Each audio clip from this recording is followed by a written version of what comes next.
Good morning, good afternoon, good evening, hi. I'm ready for more Expeditioners Joklumarkar. I finished all my assignments that I do tonight, so I'm good. I'm ready to go. I got this. I am so prepared. Totally prepared. Ha ha ha ha ha. Ah ha ha ha. Hello. But yeah, finished the assignment, so I'm happy about that. So I don't gotta worry at all. Woohoo! And I made sure I have Kamen Rider oaths ready for tonight. Ah yes. The start of oaths afterwards. For now, let me get some mood music. So we're gonna go for ending number 3, which looks kinda... It does seem a little bit ominous, but let's see. I mean, no, what I mean ominous? It's fine, it's totally gonna be fine. Like, what's the worst that's gonna happen? Do I want to be a hunt right now? Or maybe... You know, we're gonna go time immemorial. That one's fun. Yeah. Okay. Hello. Oh yeah, I saw the Sonic pictures. The thing that I find the funniest about the Sonic characters is... For Sally. Why did they have to start... She had like the most change for her outfit. The way they slowly put more clothes on her. Like, oh my, Sally.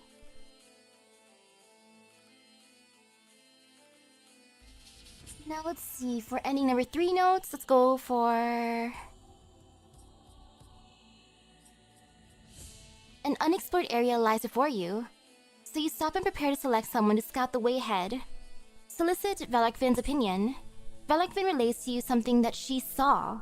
A light curtain of mist, a painful pipe dream, formless needles, and a black key. You have no idea what she's talking about, so you ask her to show you a path. Wait, the screen turned black? Uh-oh. That's not good. Okay, wait.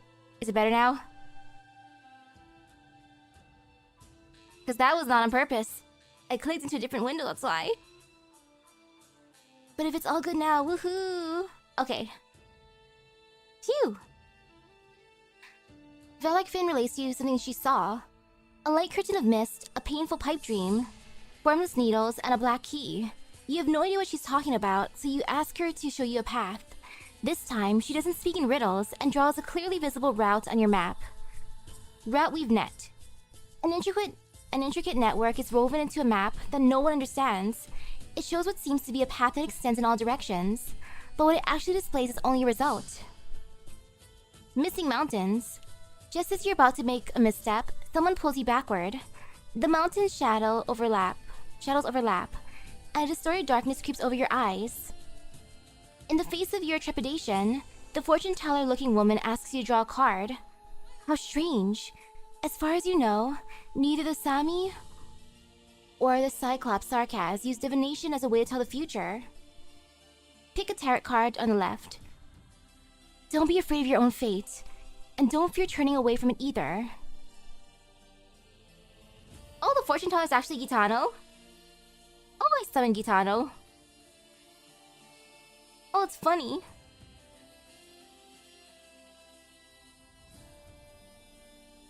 Don't be afraid of your own fate, and don't fear turning away from it either.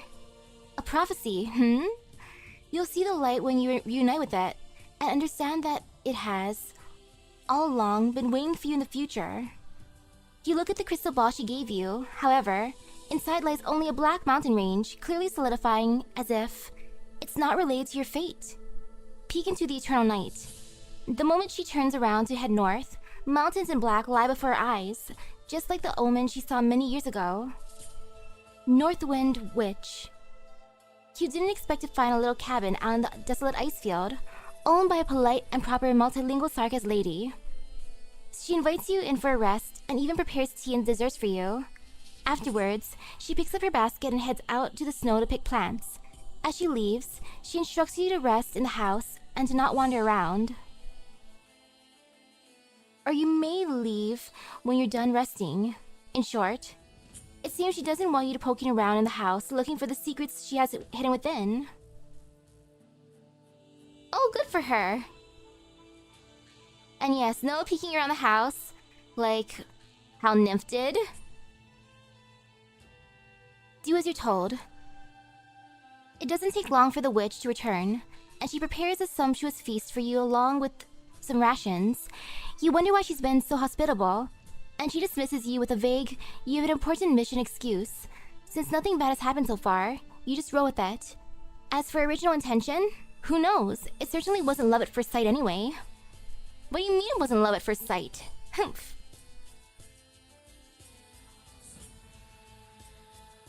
When you actually peek, the house greets you with hard enemies. The first thing you got a game over. Oof. Sami's language. From a linguistic perspective, deciphering the Roa Bodardos in the hands of the locals is no puzzle to crack. The truly difficult question is where they come from, and if they were carved by man. Wait, what's that sound? The professionals in the research team are proposing that you set up cameras to monitor the local shaman's movements, so all of you witness this moment together. The wood surface cracks and peels with a loud noise, and an intricate pattern forms on the tree. Make a proclamation. Surtur approaches the ancient tree, an irresistible flame in hand. As the fire crackles, 2 Foldardos fall to the ground, scorched with burn marks.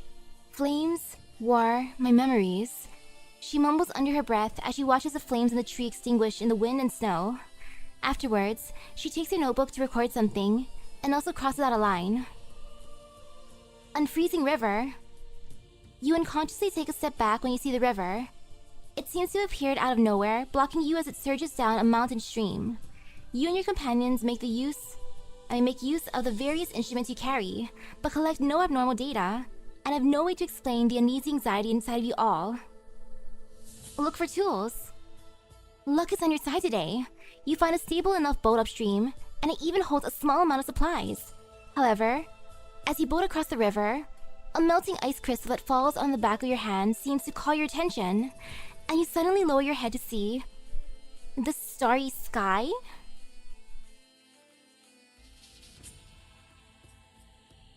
It kind of looks like a little portal area in the middle of the river.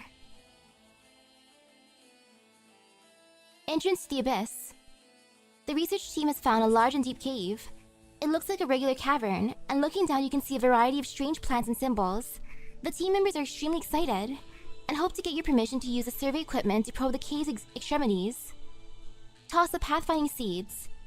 The special seeds sent by Rhine Lab are tossed into the chasm, and the team members eagerly wait for them to mark the steps. However, the seeds soon stop falling. One team member dons protective equipment and heads down to retrieve them. But when she returns, she's holding only one thing. By her account, as well as the photo she took, a unique ecosystem seems to have formed inside the chasm, and the seeds they threw had been eaten by a foul beast. Pessimist's cage. The route Valarkvin drew for you leads to a huge cave. There are no light sources at all, and Valarkvin stops you from any attempt to light a lamp or turn on a flashlight. All you can do is hold her hand and move forward step by step. When you finally see the light again, you spot an altar with a flower top, rootless, blooming, and incomparably sharp. Many Cyclops are sitting around the altar and are silent as they stare at the flower in front of them. Your path will be darker than the one you have just traveled, Valarkvin says to herself. If you can still walk, then pick up the flower. As she utters the very last word, all the Cyclops look towards you. Hold the altar flower. It's a pretty looking flower. You reach out and hold it, but you don't even manage to touch it. You try to focus your mind on the flower, but soon feel your head spinning. You try many methods to move the flower even a bit, but it's all in vain. As just as your head is in chaos, its roots take hold of your mind. Virtual earth, a rootless flower, the key to the other side. Valarkvin mumbles to herself. You still don't manage to touch the flower, but its position relative to you is fixed. You can take it away. The Cyclops raise their heads and whisper as they watch you and Valarkvin leave. Boundless gift! Take root in regions unperceivable, absorbs nutrients in places unimaginable. The flowers bloom across the vastness, becoming the very first signal beacon outside the border. Beautiful flower. Hey, hello, hello.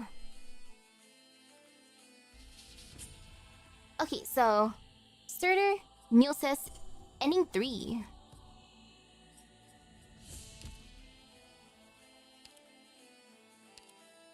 To Surtur.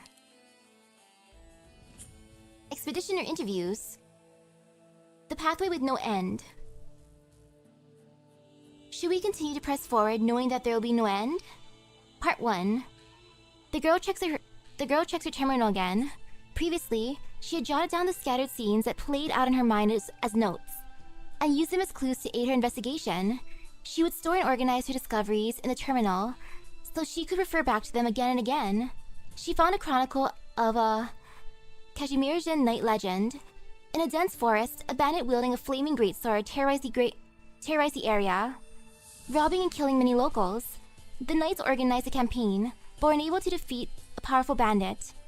In a fit of rage, their flames flared up to exact vengeance, preparing to massacre all the knights at once. That's when a wise and brave knight and her sister used their radiant arts to fell the bandit, eventually becoming the king of a certain country. The story had been published in Kashmir's for a long time, and was a best-selling children's book. The protagonists and the accompanying illustrations somewhat resemble Miss Neural, which seems to be a marketing ploy. Yeah, totally a marketing ploy.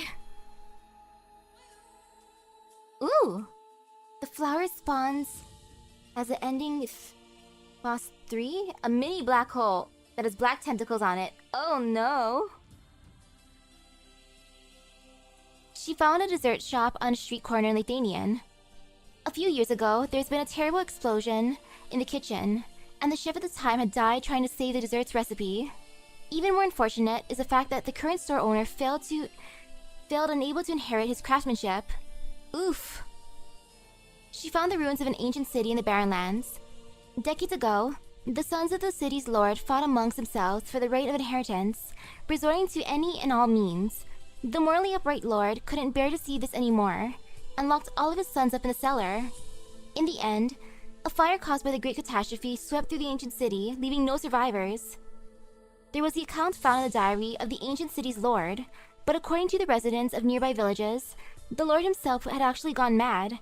He grew more and more paranoid as he got older, and became cruel towards the sons he saw as hopeless. The truth, however, may be unknowable. Just like the girl herself, she cannot find any trace of herself in any of these stories, yet in her memory, all these things did indeed happen, and in each case, she seems to have been the one to start the fires. The girl stares at the great sword in her hands, lost in thought. She had long known that even Surtur, the name she subconsciously recognized, was never hers to begin with. True. I guess he was like, nah, this is my special recipe. There can only be one written account. Must have been that good, but it's so sad how the person afterwards couldn't even make the food correctly. She is reminded of the fact every time someone calls her by that name. All these memories originate from this ability, this curse.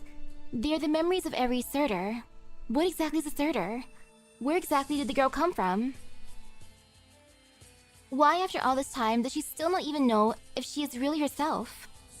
All this exploration, all this investigation, it serves no purpose whatsoever. Why continue? The girl looks at the arrow she drew on the map. It points to her destination, Sami. Though the environment of Rhodes Island is nothing special, she can at least enjoy peace there. Here, she has a warm room and plenty of food. She has friends and missions, and occasionally, these missions can be easily dealt with using her unknown powers. Why cause all this trouble for herself? Why spend so much effort just for that slim possibility? Why does it matter whether or not she's really Surtur? The girl's hesitation is real. Despite being seen by other operators as prideful and strong-willed, there are moments like this when she genuinely felt like giving up, but she did not. She's already had to suppress this unwillingness countless times before eagerly embarking on a brand new journey once again, this time towards Sami snowfields. Part 2. The girl has always known that the being inside her body is restless, impatient, and powerful. Sami's frigid winds never relent. Here, she does not need to guzzle cold beverages to keep it sedated. In that regard, she is rather fond of Sami.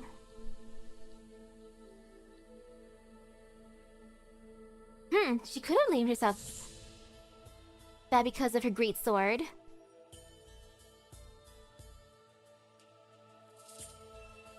Like, if the vessel's a sword, that'd be cool. Talking sword. The divination mentioned by the locals piqued the girl's curiosity, and she readily found herself before a respected old matronly shaman. The old shaman enthusiastically brings her into the divining hut. It is a quaint, antiquated place, with candles and radios scattered everywhere, and the air is filled with a faint scent of burnt incense. The kindly shaman does not ask about the girl's background, or even why she came, but she knows that the girl needs her help. Even as the girl is still wavering, the old shaman has already begun her preparations. She asks her to sit in a ventilated area. A small heater is placed there to stave off the cold. She hands the girl a small cup of tea. It has a light, elegant taste. She gives the radio a good pat with her hand, and it begins to play a melodious local tune. What's next? Do you need to do any rituals? The girl looks at the old woman. The old woman replies that the divination does not actually require any rituals. All you need is to calm down and heed Sami's guidance. Listen to Sami's voice, trust it, and it will guide you. The girl closes her eyes, putting her trust into the stranger and in Sami. Her fingertips unconsciously wander to the blade of her sword, and she feels her thoughts drifting along with Sami's falling snow, soaring with the frigid wind, before finally flying back into the depths of her heart to help her find her other self. Her other self is struggling, letting out muffled sounds. It proclaims that it is the mighty Surtur. It should have dominion. It should be worshipped, and its name passed down in legend.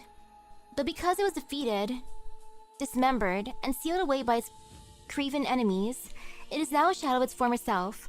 Only by repeatedly finding insignificant creatures to be its vessel can it recover its powers. Because of their lack of strength, none of its vessels are able to clearly remember their pasts. Even Surtur cannot remember where it found this girl. Castel? Or somewhere nearby?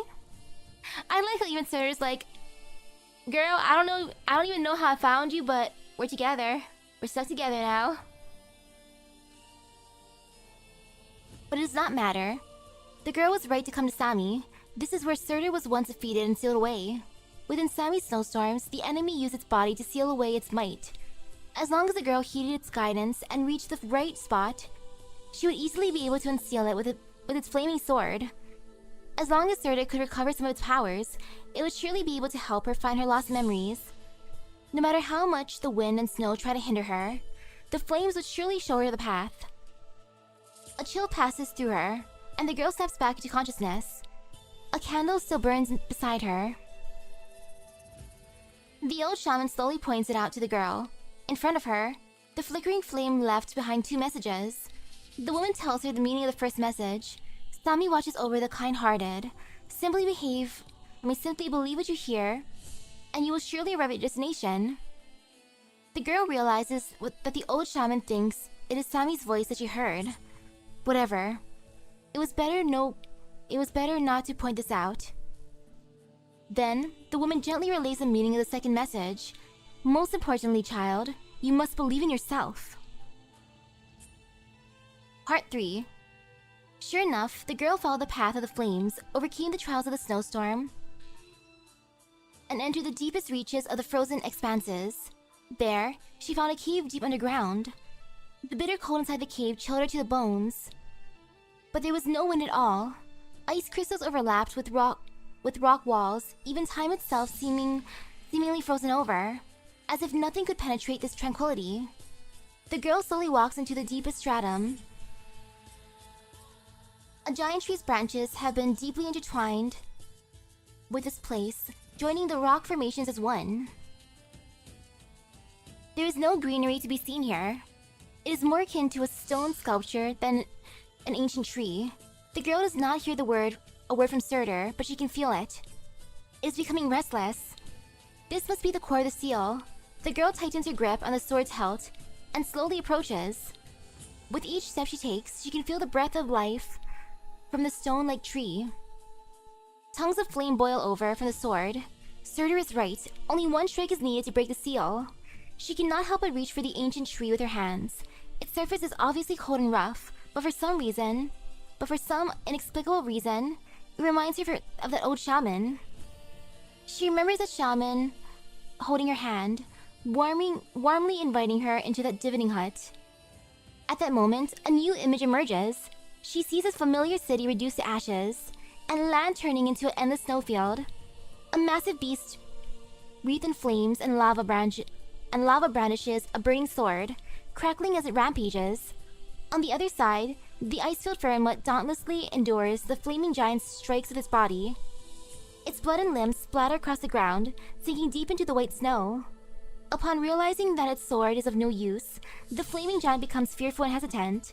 It is quickly subdued by its enemy. In a flash, its body is torn asunder and trampled underfoot. The ice-filled Firmlet uses its own body to seal away the flames. Its sinew becomes stone, its skeleton becomes a great tree. Everything is buried beneath the howling snow. The girl feels the giant's humiliation and anger. She feels the malice flowing from her own heart. Her thoughts are pulled back into the cave by Surtur's roar. Do it now, otherwise, never again will you be able to find yourself. The giant tree in front of her is both a seal and a shard of Surtur's foe. Through the girl's hand, Surtur wishes to take revenge on the enemy that once defeated it. No. Even the girl herself can feel Surtur's astonishment. She can't help but picture the old shaman's smiling face, and also can't help but wager a guess. Perhaps, from the very beginning, it was Sammy who guided her here? Sammy did not object to her in the slightest. It did not reject her, tempt her, deceive her, or threaten her. It truly left the choice up to her, because Sammy trusted her. The girl now realizes that Sammy has been helping her find what she is searching for. I don't know what bad blood you two might have had with each other, and I don't know which of you is right or wrong, but none of that matters. I came to Sammy to find out about myself, and unfortunately, it seems this place isn't my homeland either. But I now know that even without my past, I am who I am now. I am Surtur, and now both your power and mine and your name belong to me. Only I can decide who I am. And the girl raises her great sword into the air. And you are using me. Let me warn you, I swear I will find your heart and retrieve your entire body.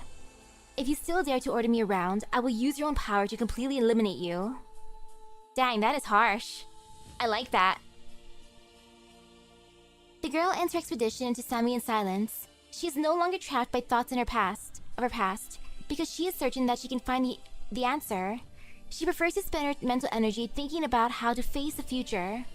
She is also willing to spend that energy on believing that, to her companions in Rhodes Island, she is who she is. So bring them back some local specialties and souvenirs. She is even more willing to spend that energy on picking out gifts. Naturally, she has also decided on her next destination, Kasdal. And now for Milsis. Her expeditioner interviews, Kin. Here the past and future converge. That's the first Surtur lore after initial release in 2021, oh my goodness.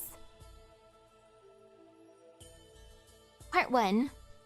She still remembers the joy of meeting her silver-haired, pointy-eared compatriots. She still remembers the amber home of the elves, dangling within a hollow, wrapped by layers upon layers of the great tree's roots. With thoughts and words alone, those living abodes could have changed their structure and cleaned themselves. Man, imagine having a self-cleaning home like that. Sammy seems nice. Like, as long as you're there for good intentions, you'll be fine. But that makes me wonder for those who got lost in the ice and taken over. What did they do so wrong? The plant furniture born among them either got along well with their masters or complained about them in private, and after a long day's work, would gather around to share gossip. While the Sami Fjord... while the Sami Fjord were still trying to decipher Sami's warnings through their foldardos, the elves are able to commune directly. When they heard Sami's response, they clung fast to the rock walls, tending to the scars of the land by growing plants or drawing runes.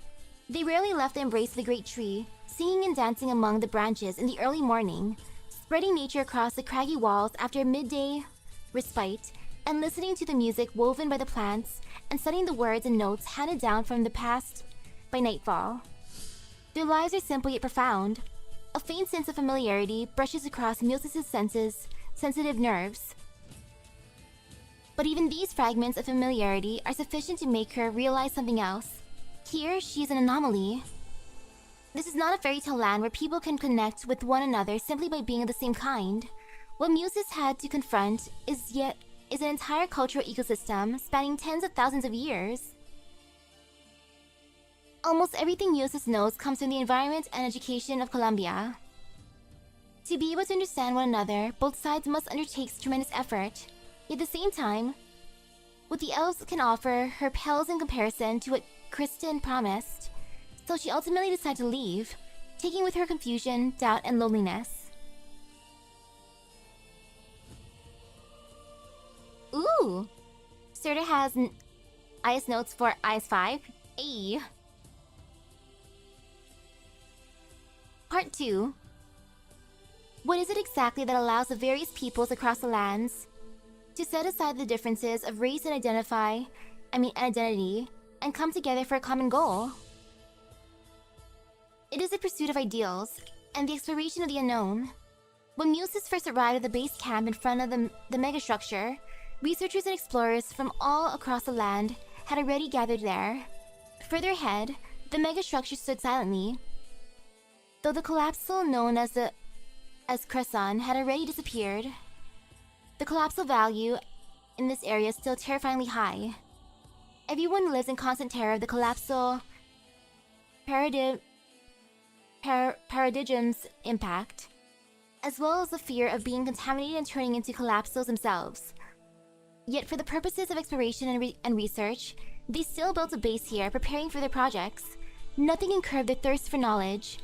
When snow priests inscribed their foldardos here, when casters built their spires here, when engineers had laid their own pipelines here, in a trance-like state, Muses recalls all the things that Kristen had done to bring Ryan Lab together for the purpose of splitting the sky open.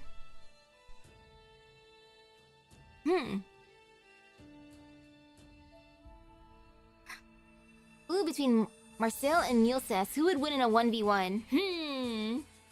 Oh, it's a paradigm. Silent G somehow.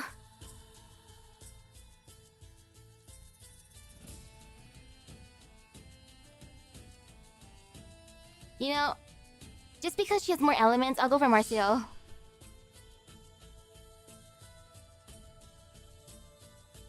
Food rationing is no longer a problem.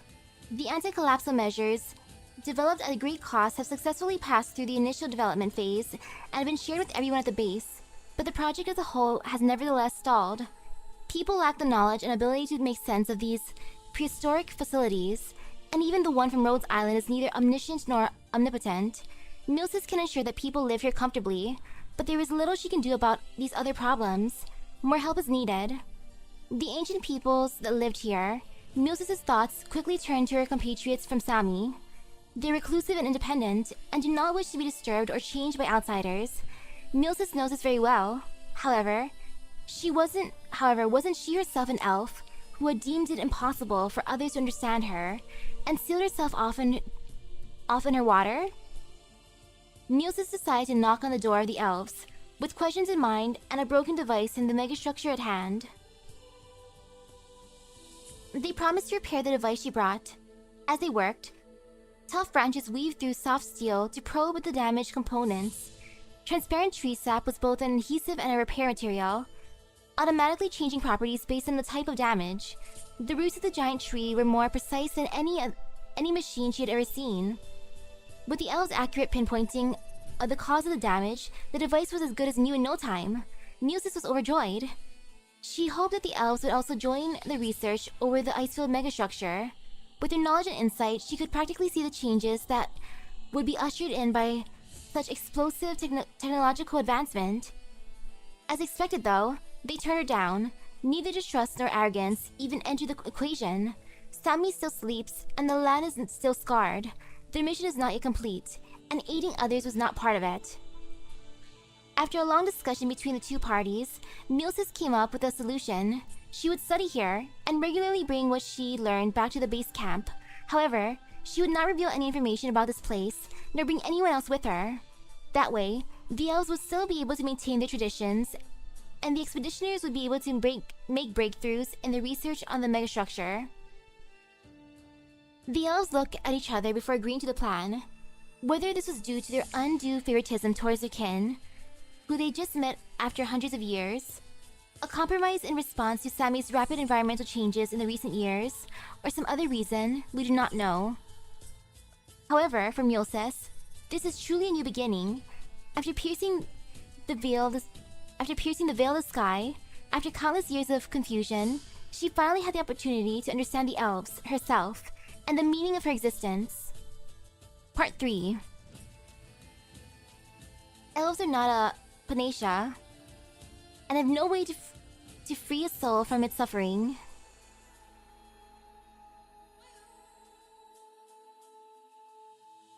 True.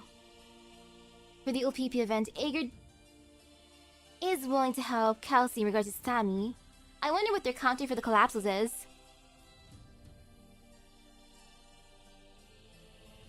However, they indeed did point the way for Milsis. During the years she spent traveling back and forth between the megastructure and the abode of the elves, they not only taught her the historical knowledge she needed, but more importantly, showed her both the lives and responsibilities of the elves, their affinity as nature's messengers, the resolution as descendants of a Fairmut, and their duty as survivors of the disaster to safeguard the inheritance of ancient history. At the same time, they also continue to emphasize to her that these things only pertain to the Sami elves.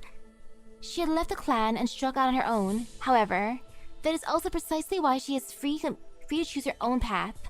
Whether she continues to search for her own bloodline or decides to leave a mark on Columbia, that is her choice to make. Loneliness is suffering, yet it is also strength. They sincerely hope that she is able to find her own path. The appearance of her kin was like a dream. They appeared ephemerally at the outer fringes of her life, and in the blink of an eye, left without saying goodbye. During a visit like any other, the great tree of the elves followed the amber into the hole in the ground, returning to Sami's embrace. When Milsis returned once again, there was nothing left except a hollow filled with plants. She was alone once more. But is she truly alone? Milsis stands inside the base, looking at the giant ring-shaped structure still undergoing repairs in the distance. People come and go, greeting her cordially, and she responds likewise. Fate may have taken many things from her, but fortunately, those positions were not left vacant. They are filled with friendship, trust, and purpose. It is more than loneliness that has driven her to where she is now. She smiles and walks over to her lab inside the base. There's still a long way to go until the megastructure can be activated, and she has to invoke nature to protect the people here from collapses and environmental threats. But after the megastructure is launched and the experiment is successful, maybe she'll quietly say goodbye to the people close to her, and once again embark on a journey to find the Fairmut from which she originated. She felt the need to tie a pretty bow around her past, and a distant object may well be the start of her new future. Milsis slowly wakes up in bed, feeling as if she slept for a long time. The dream had been too real. So real that it left her somewhat confused. She glances over at the calendar and sees that today is the day for all Orion lab personnel participating in the Black Hole Protocol to get their physical examinations. Black Hole Protocol. Her journey is not yet begun, yet its ending is already appearing in her dreams. This is enough to make her sit up in bed and freeze for a good long while, until the second alarm goes off. The lingering haze of the dream slowly wears off, and she pushes the unnecessary thoughts away for the time being. Hurry and wash up. Get the physical examination done, then get packed. Sami awaits her arrival. Ooh! Premonition dream. It was all a dream, a premonition dream.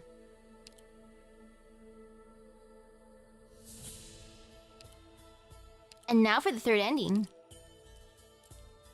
Long into an abyss.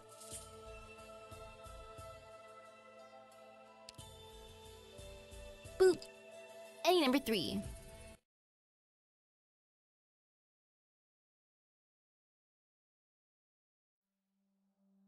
We have seen the land swallowed by darkness. We have seen the door that will open at the end of the ice fields. We bear witness to fate, undivided from beginning to end. To arrive at the end, I will restore its cause. The foreseen future lies before me. Through trials and tribulations, through trial and error, the survey team arrived here under the Cyclops' guidance, here at the end of the endless ice fields, in the north beyond the north. The inscrutable object stands tall, its base covered in rootless flowers. The explorers who made it this far are no strangers to fear, and fear is what now spreads through everyone's minds. Somehow, they all know that if the door could be opened, that a dark fate awaits beyond. But the Cyclops has already begun walking towards it. She's been walking towards it ever since the day she emerged from her cave. Her vision starts to warp. Perception and understanding are causing space to collapse rapidly. Knowledge from the rift begins to encroach upon reality. Those who wish to stop the coming of the ill fate could not make a sound in the interfered fear. Like all the others, Typhon gazes at the figure. Unlike the others, Typhon has seen her embark on her date with fate many times. The Cyclops never explains where she is going. Simply follow the guidance of the fate she speaks of, and they will meet again someday. But this time, Typhon feels compelled to call out to her to stop her. Not because of premonition of calamity, nor out of a fear of the unknown. The hunter astutely grasps her concrete apprehension. Argus, don't go!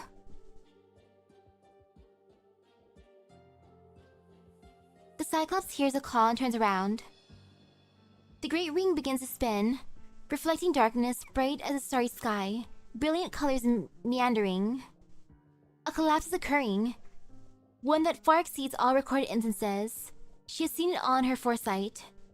One glance into the abyss will bring unprecedented disaster to Sami, and indeed to all of Terra.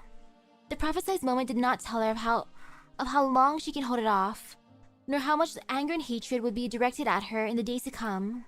She knows only one thing about her destiny. In the great shadow of the demon, the Cyclops raises a black veil of arts, separating the disaster she caused from the others. Go. Typhon knew what she was going to say. The Cyclops, who had always carried a sour on her face, is smiling. This is my fate. My daughter, whose fate I do not know. May you live in freedom. Aw, my daughter. No. No. It can't be. It can't be today. A single figure dashes forward in the endless darkness, breaking free of the quagmire of fear, casting away her heavy bow and arrows. Typhon tries to grab the figure, walking forward alone. She stretches her hand out in desperation. A horned beast of pristine silvery white leaps past her lithely. It is light as snow, too light to touch, even by a dream catcher made of spider silk. It is the alabaster mercy of the Sami, that all Sami have seen in dream. Like the aurora, its brilliance tears the darkness apart and soars into the sky.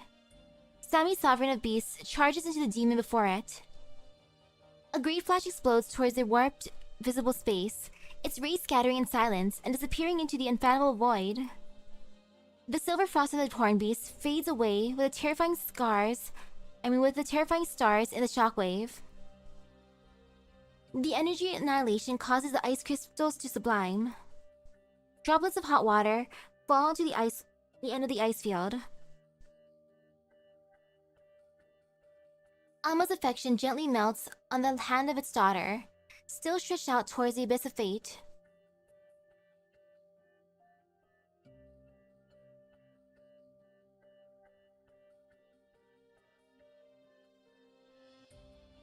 The demonic shadow fades away, and the silvery white hornbeast is gone.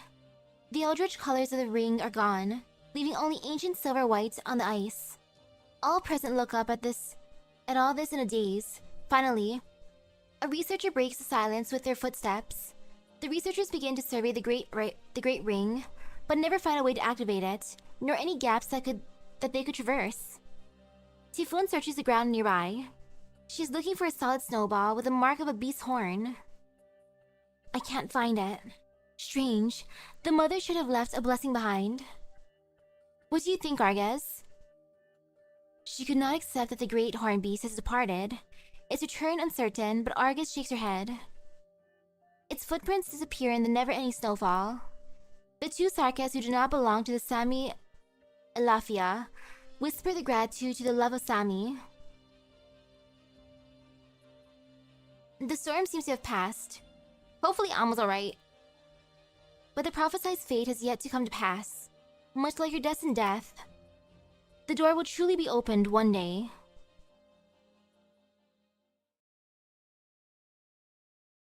One day.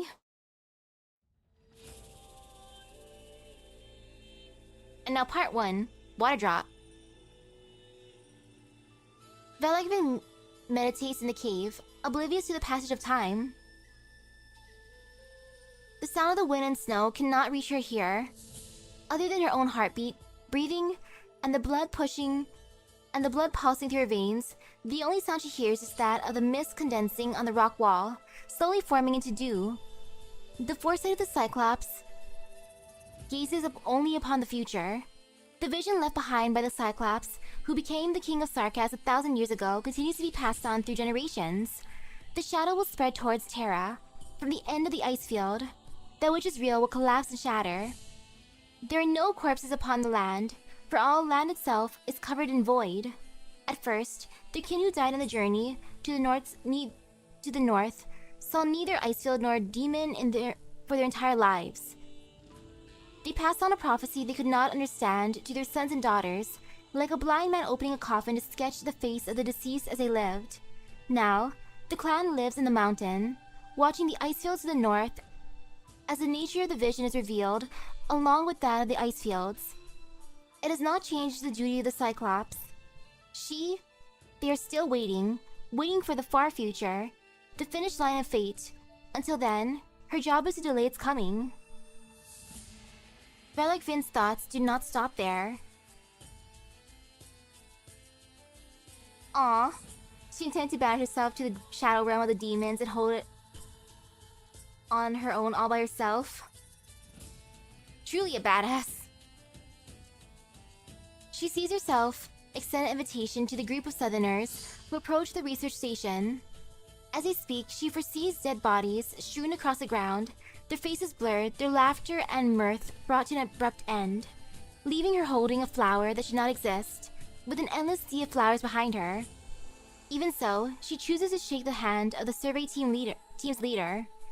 She sees herself assist a few young shamans with whom she's acquainted, on their way towards the front lines where the warriors are. As they share a treehouse, she sees a procession of warriors corrupted by demonic influence, a reckless campaign, and hunger in a snowstorm. Even so, she chooses to fulfill their fevered hopes. A plethora of thoughts pass, and she sees herself walk out of the cave with resolve. Finally, she realizes that she is, for once, reminiscing about the past. The foresight of the Cyclops gazes only upon the future, but the myriad possibilities and the many visions eventually converge upon a single memory. She sees the black snow rise slowly into the sky, while she walks towards a child crouched by her family's bodies, weakened in despair. Fate is warning her. She foresees an unfamiliar ice field. The child has grown to adulthood, but as an unrecognizable blurred silhouette, one that is being extinguished by her arts. She foresees herself running away, but a black arrow pierces her chest and pins her to a tree. She foresees the child becoming her judge and executor. She foresees a wilting flower, a broken bow, and a piece of tattered clothing outside the door.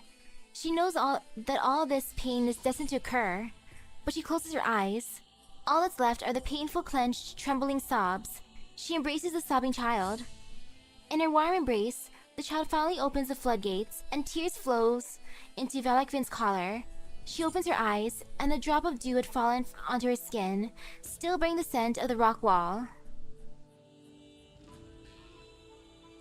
Probably her. Which is kinda, oh no, considering, you know, extinguished by her arts, running away, but the black arrow pierces her chest and pins her to a tree, and the child becoming her executor, like, oh no. Now part 2, yearning. Amma has left. Typhon did not use the word die. The souls of the dead still roam the land of Sami. It is only those who have left who never return.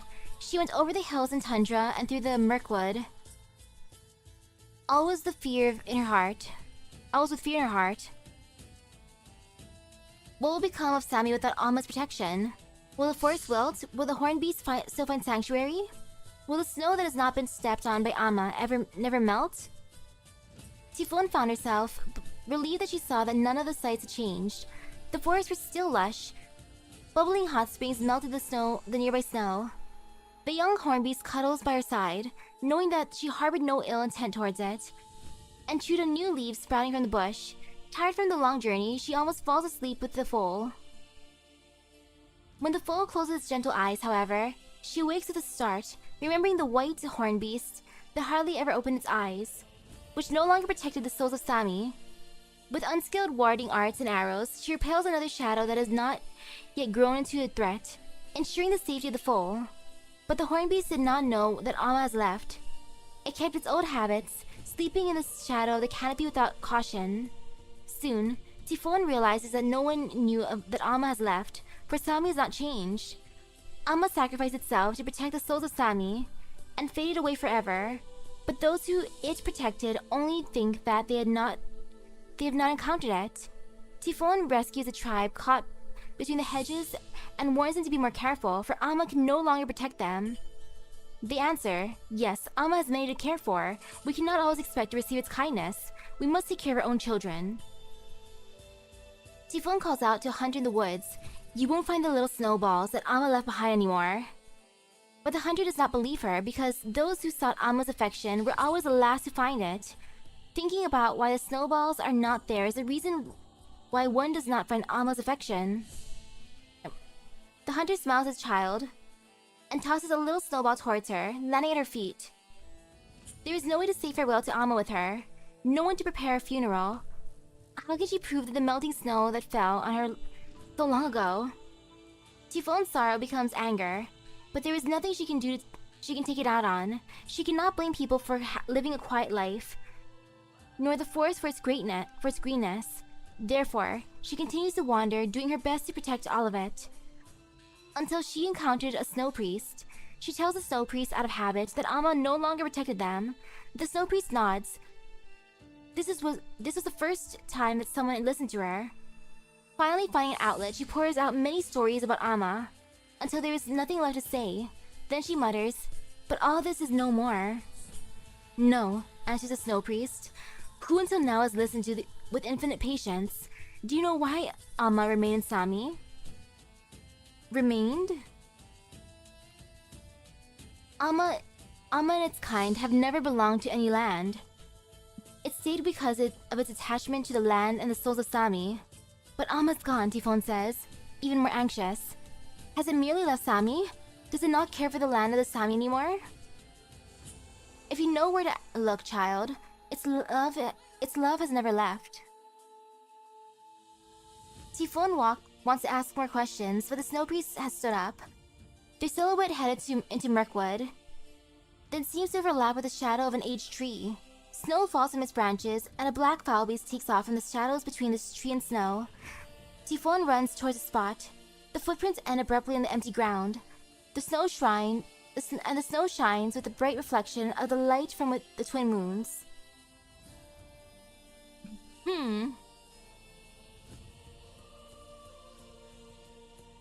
interesting though how they were never part of Sami technically.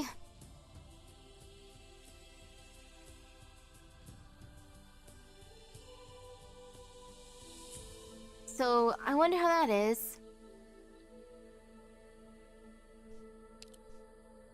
And now part 3, towards the fated shore. Velekvin stands calmly in thorns. Around the altar sit the snow priests and cyclopses. All turn towards her when she speaks. I have brought what I saw from the end of the ice fields. Prayed for sea, past judgment. At first, she saw a great ring in the ice fields, covered in a silver frost, but it was no natural formation. She was not the only one who saw the vision. The cyclopses shared knowledge, but it was silent, meaningless, inscrutable.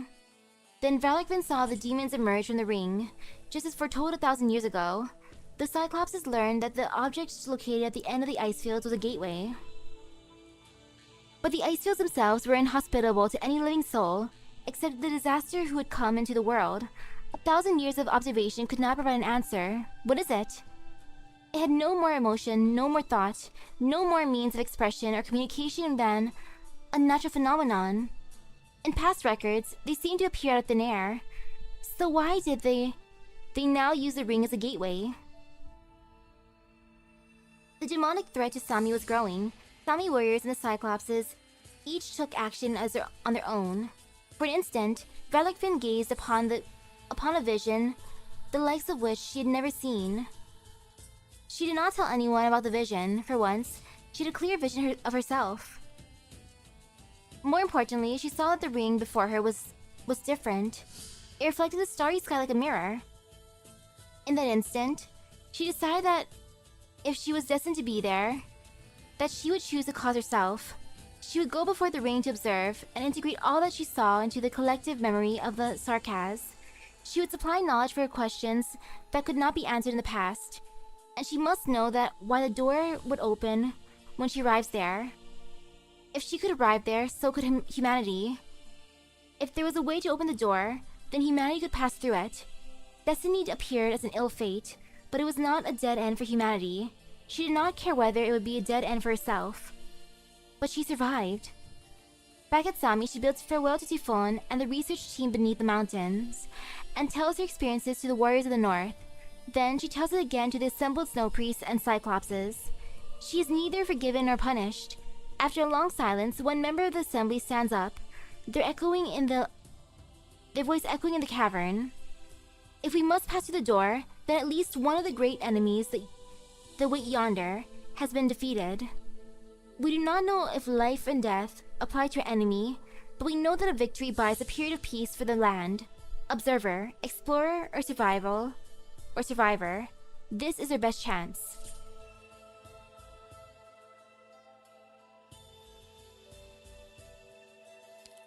Oh, and for the other one, let me find it real quick.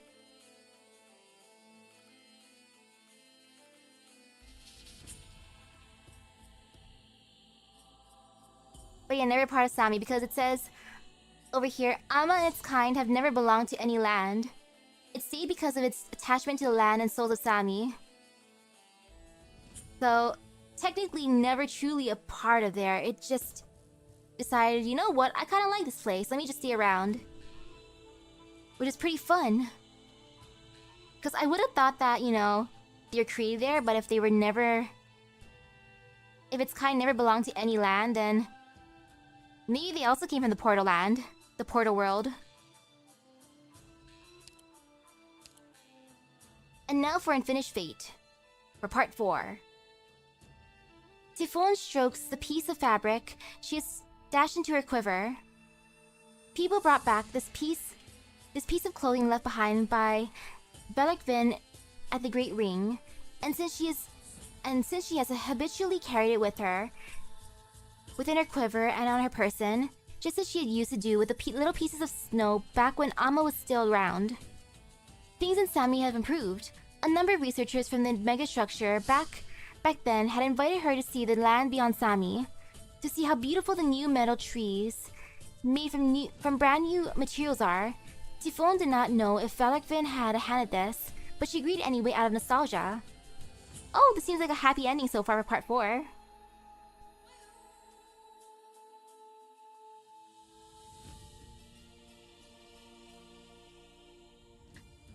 I know, right? It's like, ooh, I'm gonna make her my sovereign beast. You're now part of Sami. I like you.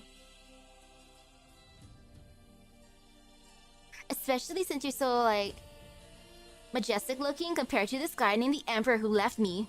All those years ago, the Emperor, my ex. A few years ago, Valakvin lost her life in an experiment to activate the megastructure. Just as she prophesied, she walked through the ring into the deep darkness and never returned. The researchers told Typhon, who had not been present for it, that soon after she entered the megastructure, a collapso appeared from the ring, accompanied by a large-scale spatial tear. Most likely, Valakvin was attacked by it on the other side of the gateway. What they failed to mention was that the more likely hypothesis, based current theories, the high-threat collapso that the research team was forced to eliminate was most likely Valakvin herself, whose state of being had changed after passing through the megastructure. Aww. The failure of that experiment was a great tragedy for us all. On a vehicle approaching the city, a scholar told Typhon about the research that had been kept under wraps for years, due to the pressure from all sides. A maelstrom of conflicting feelings raged through her, but she did bring us extremely valuable observation data, which helped us verify a core hypothesis concerning the megastructure. Everyone respected her as our guide and prophet, which is why we believe that she should take the first step in the equipment on behalf of all of us. We probably should have erected a statue of her somewhere using the new alloy we got from studying the megastructure, but she doesn't need one. Typhon finishes the sentence calmly, her eyes fixed on a nomadic city not far away. Yeah, that's right. That's what she would have said. After all, the technology prosperity we enjoy now, and more importantly, humanity's lasting peace, are all thanks to her. Thank you, Valakvin.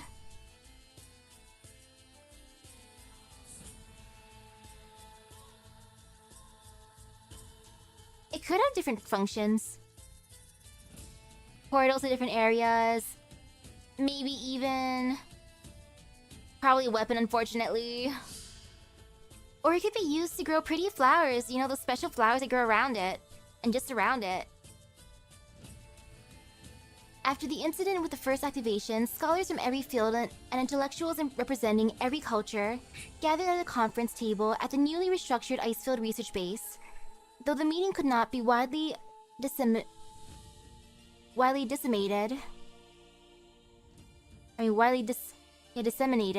due to the nature of collapsos, it would nevertheless quietly change the fate of mankind. That was not the first large-scale collapsal incident to erupt during the restoration of the megastructure, and for the first time, voices calling for an end to the project gained the upper hand. On one side, experts from various fields insisted that people had been making the best use of the mysterious structure, analyzing each and every material within it, and explored the history behind every trace. On the other, the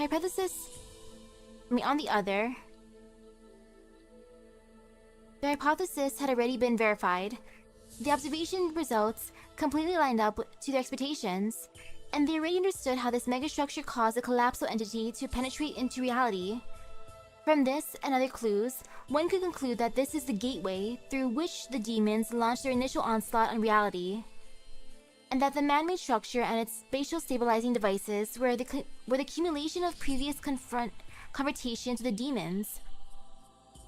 While there remain some holes in this line of speculation, it has come to be widely accepted by researchers, because there is no longer any more opportunity for debate.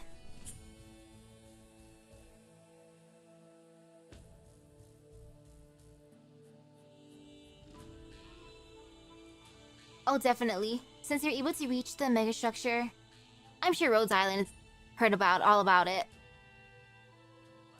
The most important consensus to come from that meeting was that it was potentially possible to safely dismantle the megastructure without exasperating the spatial rift. That would be an ideal ultimate solution. Sami had been fighting its enemy, this enemy of Terra for thousands of years, and it was high time to end the war once and for all. In the years that followed, the collapsal incidents reported by Sami, but the Sam expedition team gradually decreased, which is why Typhon agreed to temporarily leave the country. However, it was not until today that she learned that the expedition team had withdrawn completely from the endless ice fields, and that the ring and its terminus were dismantled long ago. That didn't sit well with her. Hey, hello. This is not the fate that Argus foresaw. She, as well as Amma, did not sacrifice themselves so that we could shut our eyes from our perilous fate. We did see it, which is also why we chose to challenge it, to deny it. But our fate is also our future. Argus always said that the gate is also an eye, from which people will be able to see even further. Before she finishes speaking, Typhon raises her head.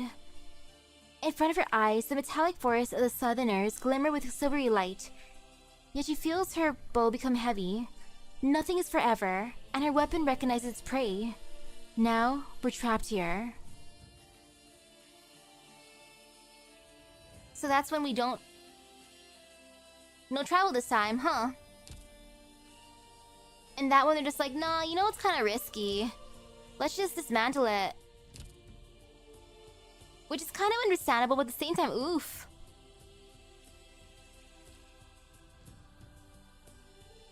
Like, the sacrifice, was it for nothing in that case? Nah, it wouldn't be for nothing.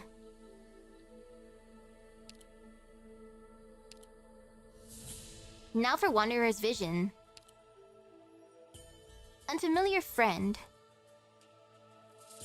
Magellan rummaged through her equipment bag for quite some time, but couldn't find anything that would appeal to a semi-fjord. Of course, Colombian gold certificates were right out, and so were experimental materials, and freeze-dried biscuits didn't seem to suit their taste either. For the first time in Sami, she had it prepared very well. The hunter she was attempting to trade with shakes her head in dissatisfaction. This small group of hunters from outside the tribe were willing to lend aid to the people lost in the deep forest, and did not mind escorting the team, even to faraway places. But Magellan is unable to offer them suitable recompense, and therefore has to leave in frustration. Oof. Half a day later, the hunters catch up to her. This time, they have a tall Sarkaz among them. The hunters inform them that the Cyclops had already traded with them, and even paid for Magellan's share. As such, they now travel together with a common goal. Magellan looks at the strange Sarkaz with astonishment. She seems to have a pair of eyes that can penetrate people's thoughts. Before Magellan can even voice her doubts, she replies, "Because I've seen you before." She answers tragically. Prisoner's vision. Divergent start. There are no roads in the ice fields. Only a vast silvery white expanse with no end in sight. But this is exactly the kind of long journey that Typhon enjoys. Argus gazes in the future, but Typhon's eyes must focus on the present and the crisis in front of her. So many times Typhon could only watch on in regret, as the outline of her back gradually disappeared. But now, for the first time ever, she is traveling with Argus. Argus remains cautious and silent as usual, and does not explain her goals, but Typhon does not ask either. She doesn't need to. Just by observing, she can tell what the Cyclops has foreseen. They avoided the demon's footsteps, found an underground cave in the time to escape the blizzard, and discovered geological structures that could serve as large natural shelters. When Argus's gaze suddenly stopped on the flower blooming suddenly upon the ice, Typhon looked at her expression and thought, this is what she'd been searching for, and nobody understands her better.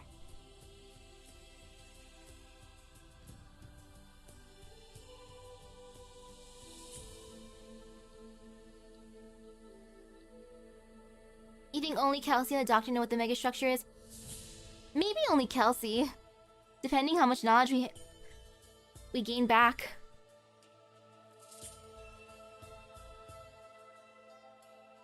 And potentially Ager.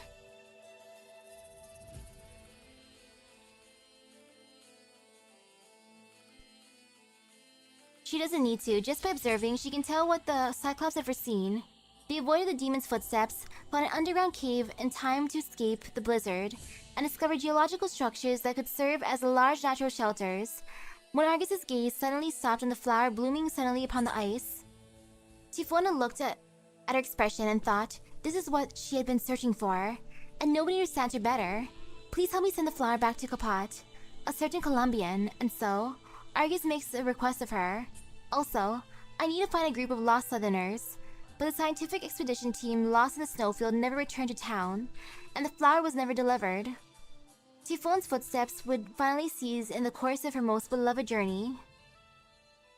Through the flower, the demon sensed her.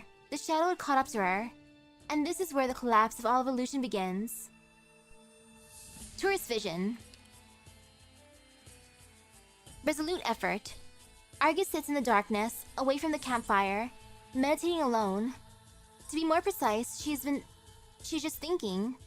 The Cyclops had not entered a meditative state for a long time. It's been replaced by real dreams and nightmares, as well as the pain caused by her gradually worsening neuropathy. She has already accompanied Magellan into the ice field on several occasions, while also reaching out to encourage anyone and everyone to explore the ice field in search of information. Of course, she no longer saw the possibility of the Colombians she had once seen, and thus needed to seek out new possibilities, to see a different outcome at the end of the ice fields. However, she never saw the ring at the end of the ice field light up again.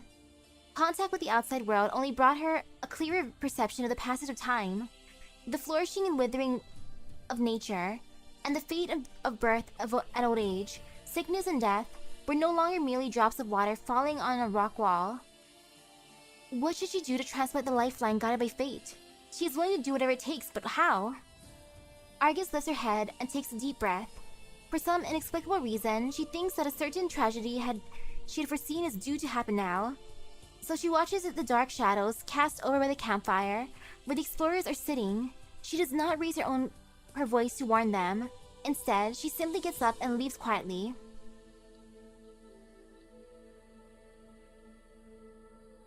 Leaving quietly. And now getting the stuff ready for number 4. Okay.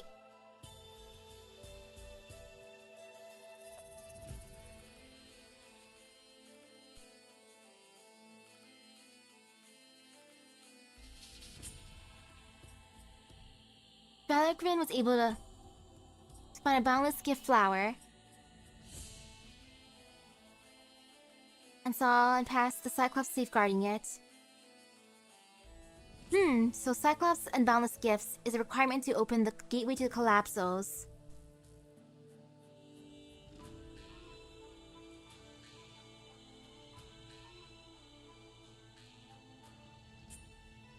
I wonder how they got that then.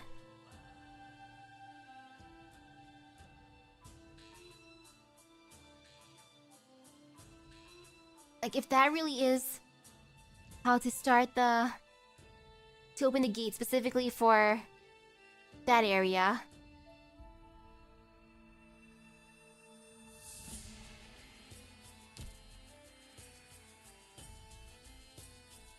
And now over here, back over here.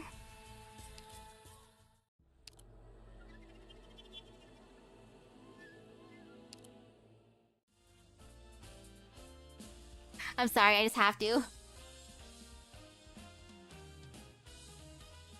I just love how silly fair trade is.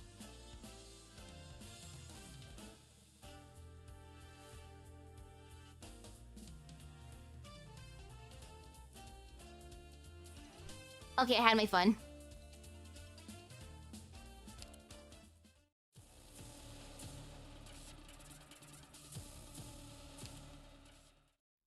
Debating which one to play for the last one.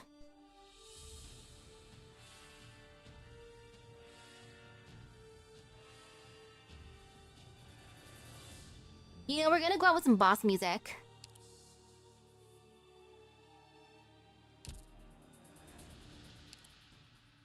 But let me look at this real quick.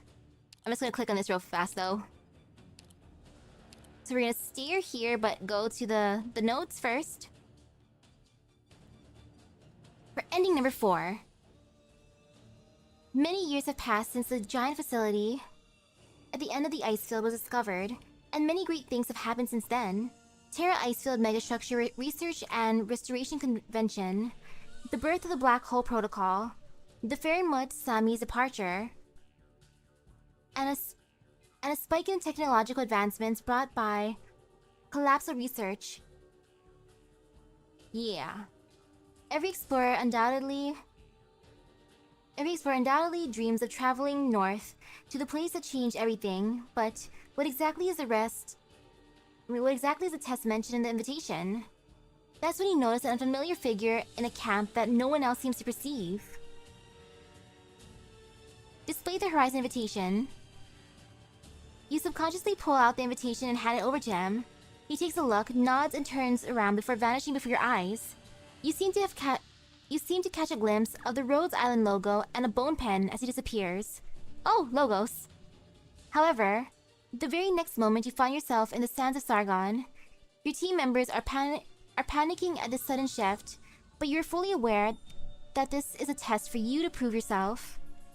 The Banshee doesn't wait for your response before placing you in the heart of a desert devastated by the winds. In the distance, a golden garden seems to appear with scarlet army tents. Chain of camps. There seems to be a sizable army stationed on the ice field. Camps stretched out as far as the eye can see. Is it Ursus, Higashi, or even Yan? The style of the barracks doesn't match any of them, so it must be none of those nations. Perhaps you should get a closer look. Get a little closer. Arrow shot from the camp deals some damage to your party. When you walk into the camp, you find nothing inside. Just like a phantom, a scam. As you prepare to leave, a loud horn sounds from the thin air, and Kuranta emerge from the empty phantom tent in a single file, dressed in unusual clothing. They quickly line up in formation, encircling the general in the center. He points his weapons at you. These shadows all come from the same persistent Knight's Mora. He has long since gone astray, but the shadows left by his obsession still relentlessly march northward on a punitive expedition. Dimensional fluid. A raw material developed by integrating technology from multiple nations and results from deep dives into collapsal research. After passing the test, the Rhodes Island operator officially hands it to you along with a message. Delivered safely to the end of the ice field where Kelsey waits for you. Wounded Prime Tree. Holding a clan migration is uncommon to the Sami, but by no means is unheard of. You are now in the midst of a migrating Sami tribe.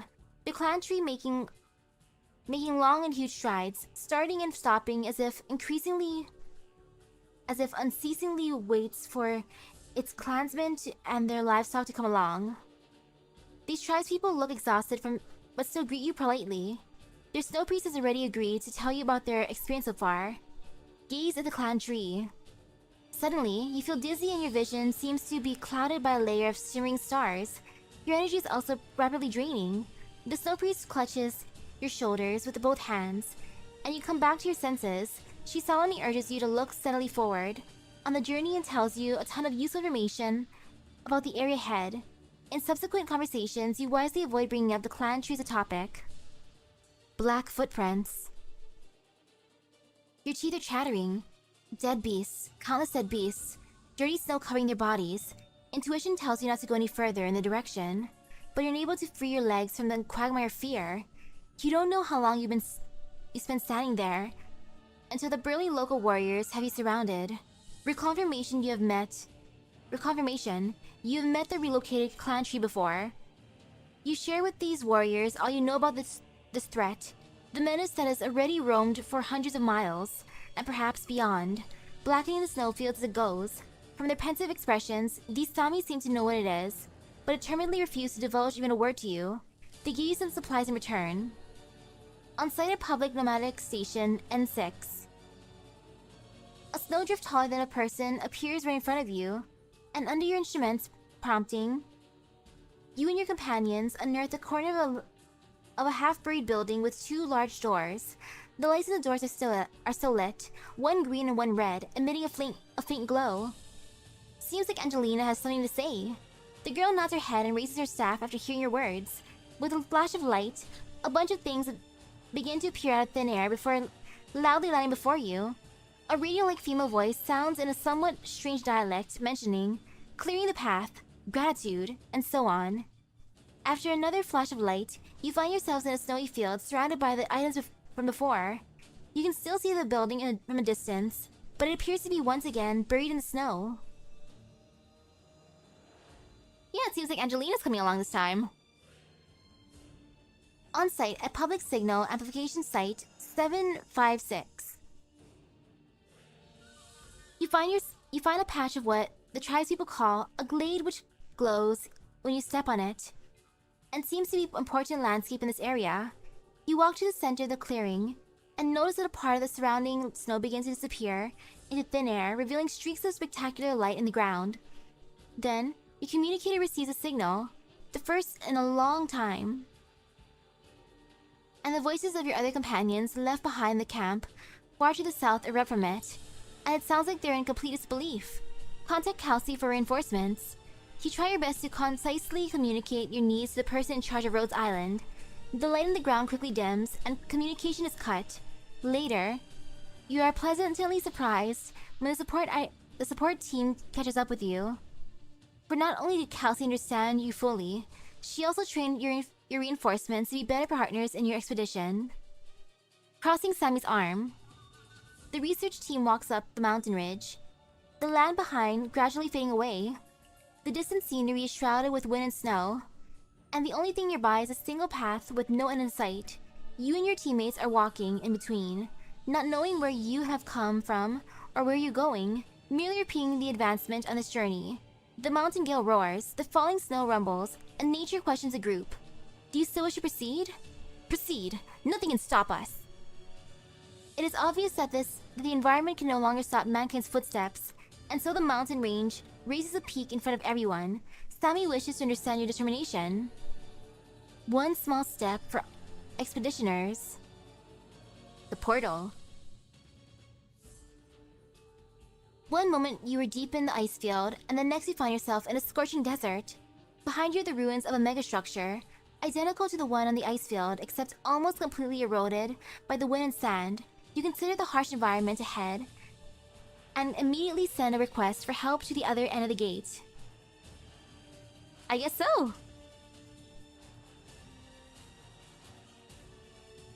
So if collapses come out of the megastructure in Sammy, what comes out of the ones in Sargon? Wait for response. Safety above all else. You wait for a while, and then a party of brimming with hostility emerges from the gate. Wait, they're not from the end of the ice field, so where did your message end up? Does the gate actually lead elsewhere as well? Alright, let's press on. The megastructure seems to stop working due to its dilapidated condition by the time support arrives. You and your team decide to explore the surrounding area first, and return as soon as it restarts. Having just arrived from the polar region, the high temperature brings extreme discomfort. But the worst is yet to come. The sand before you glows golden. The reflections off of metal shimmer unceasingly. There are faint sounds of horns coming from behind. An intimidating wave of fear and surrender surges forth. It suddenly dawns on you that exploration is no longer a priority, but rather survival in a war that you have no chance of winning. Reconstruction. Aw, so it is collapses no matter what. By the time your squad arrives at the camp, everything else is already ready. You hand Kelsey the materials, and she separates them before distributing them to every department. As the instruments sound, the scientists take their positions, and the gigantic megastructure restoration project officially begins. In Phase 1, expeditioners have to clean up the collapsals and eradicate their influence on the ring-shaped megastructure. Rely on Alma's legacy. Lose Alma's affection. It does love you, as is evident from the weight in your pocket, but its love is fleeting and fickle, and you never know if what you retrieve from your pocket will be proof of its protection or a handful of melted snow.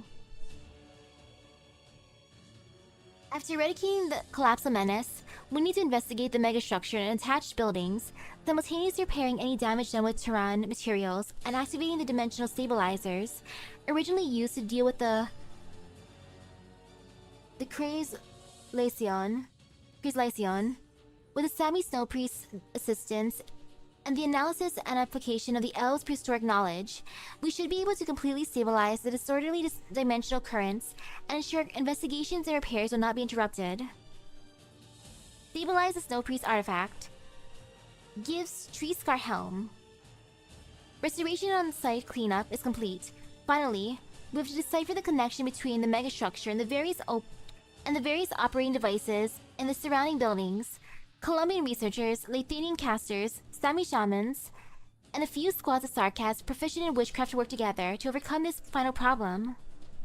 On the other hand, the engineers have to figure out how to power the enormous complex. Power it with the boundless gift. Lose boundless gift. The entire facility has been repaired, and the megastructure restarts. The rootless garden is flooded with starlight, and the ring now displays a serene cavity. The doors are already open, quietly awaiting its visitors. The supplies, personnel, and contingency plans are all ready to go. And you'll be the first to go through the gate. Aw yeah, through the gate, eh? Oh, that's gonna be fun. I hope. And if it's not, whoops.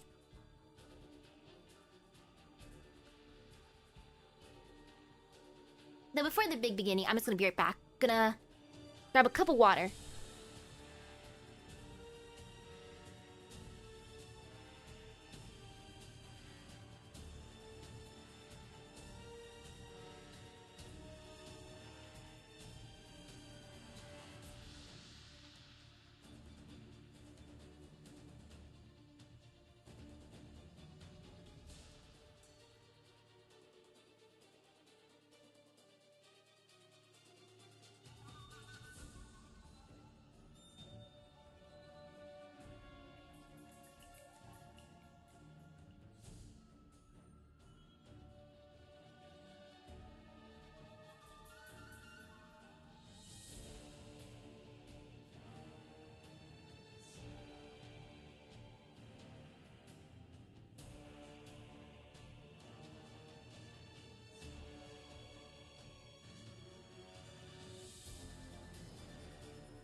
Okay, I'm alive. Alive and well. Oh gosh, so my hands are peeling. I washed them too much. Oh no. It's okay though. Oh, you wonder if this also implies that the Brandu Kagan and Lugos Dargus from the first Aslan King... The first Aslan King of Sargon was able to seal the collapsals? Oh, he must have then. Yeah, because we don't really see threats of demons. So it makes me wonder how they do that.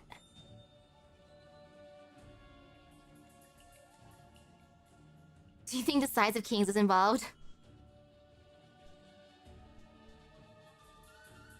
Because if it was involved for that too, that's a scary sword. But now for expeditioner interviews.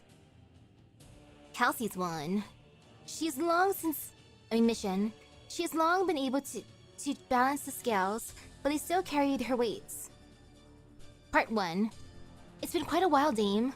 A metal man clothed like an ordinary human stands atop Kapat's observation deck, seemingly speaking to the beautiful scenery before him.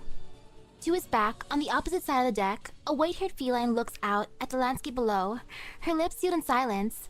For a time, only the sound of the frigid wind can be heard.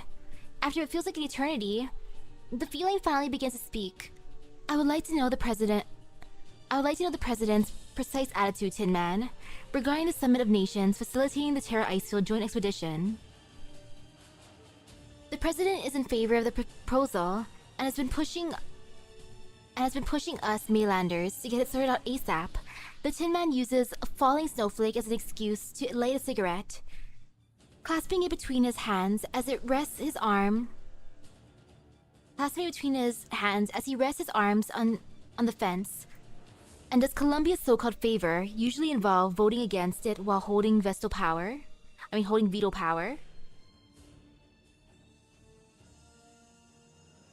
hope you understand, dame, that all the major tech groups and the military to boot are breathing down his neck on this. They're all looking out for their own interests in Sami. How interesting then, that the building we're standing atop right now is currently owned by the KGCC. It's just a standard business contract. Columbia's losing control of Southern Sami, Tin Man. Commerce is but a part of it. The human cost of the tech companies' research into the many disasters caused by the collapse is even greater than that of pioneering new land. I'm sure you don't need me to enumerate each and every one of these affairs. Seeing that the sparks of his cigarettes have nearly died out, the Tin Man sadly takes a drag. And so, I must speak again. I must ask again. I would like to know what the president thinks of the matter in detail. The terms of the joint expedition agreement are quite generous, and the great Jan and Ursus have already offered concessions. They're even willing to share collapse-related technologies. Despite this, Columbia is indecisive on the matter. The Tin Man reaches his free hand into his coat pocket, and a faint noise emanates from within. Interesting how great Jan and Ursus have collapse-related technologies. The president has already foreseen the result of this cooperation between nations. What they will unearth in the Icefield will be far greater than they could ever imagine. The nations of this land will tear into each other to establish control over these findings. What differences crop up during the expedition will only deepen the rifts between them. And right on the cusp of claiming the ultimate prize, the land will be stricken by war.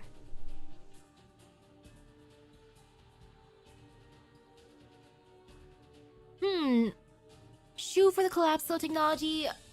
Maybe not her, but since she has more agriculture.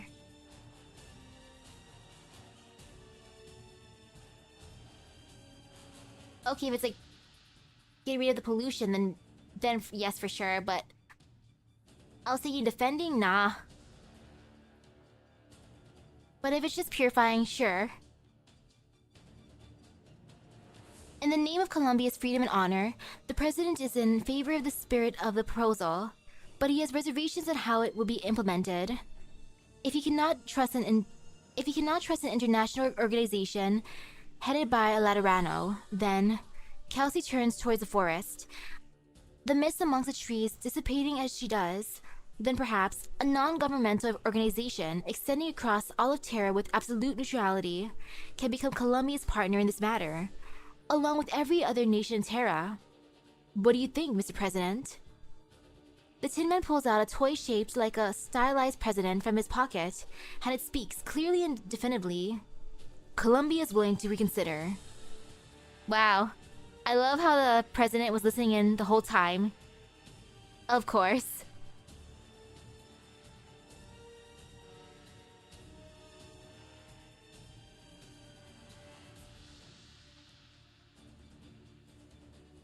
I feel like it's as big as a threat to the ocean, but it might be easier to get more attention because it's on land. So they're kind of forced to see it. Now part 2. Kelsey and the doctor sit in the meeting room, planning out the many things needed to get the black hole protocol up and running. Kapat should not be the only starting point, nor the only supply depot. The doctor takes a map and circles Columbia's current research outposts, along with various Sami tribes and Ursa's frontier towns. If so, Kelsey marks the circled areas from south to north with a pencil. We'll have to proceed gradually, but within a few years, building supply depots directly on the icefield itself will be feasible. Next issue, how do we handle collapsals?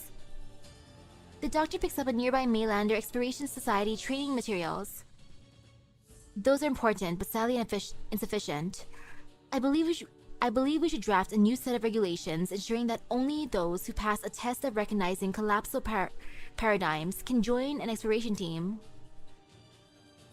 Additionally, each team must include at least one member who can purify said paradigms. This would dramatically increase their chances of survival. The doctor thinks for a moment before remarking that such people tended to be from Ursus or Sami. If they were able to integrate their skills, they may prove to be even more effective. I will arrange for joint discussions with them then. If it will lead to minimizing the harm from collapsals, I believe both will agree. Should we take a break, Doctor? The doctor gives some canned coffee a good shake, then passes another can to Kelsey. Oh, yummy. Thank you. Now let us continue. Regarding supply routes, we must work closely with each and every catastrophe messenger, and I do mean all of them. Each country can only be responsible for the transportation of goods to their own borders. So were we unable to grasp the patterns of terror catastrophes, the frequent natural disasters would be enough to destroy the already flimsy trust in the program. Wait, you're saying that we should cooperate with the Durans to establish underground supply routes? I will leave the feasibility assessment to that of you, Doctor. Meanwhile, I will get in contact with the various transport companies in every nation to request their cooperation. Now, for the final issue in hand. If we are to complete all objectives of the Black Hole Protocol, Rhodes Island must expand. We will need more offices and more operators. Considering our position... The doctor interrupts Kelsey mid-sentence, simply passing her a file detailing an infected recruitment plan. In painstaking detail, the recruitment procedures for infected in every country, every office and contact station in the wilderness, every flow of material between sites and regulations involved, specific methods for easing the misgivings of each government, as well as what pay and benefits the infected would receive upon joining. Oh gosh, that's so much information. Very well then. Remember to get Amiya's suggestions before the internal meetings. Kelsey takes a sip of coffee and tidies up the various materials and files they had been poring over into a neat pile to the side. You go ahead, Doctor. I still have a meeting with the Pith in 10 minutes to discuss the training course for the new reserve operators. Here, in this room. The doctor picks up the files and looks back to see Kelsey sitting up perfectly straight, her breathing ease and her eyes closed, taking the opportunity for a breather in the short break between the meetings. The doctor quietly stuffs the files into their bag, dims the lights in the room, and silently leaves.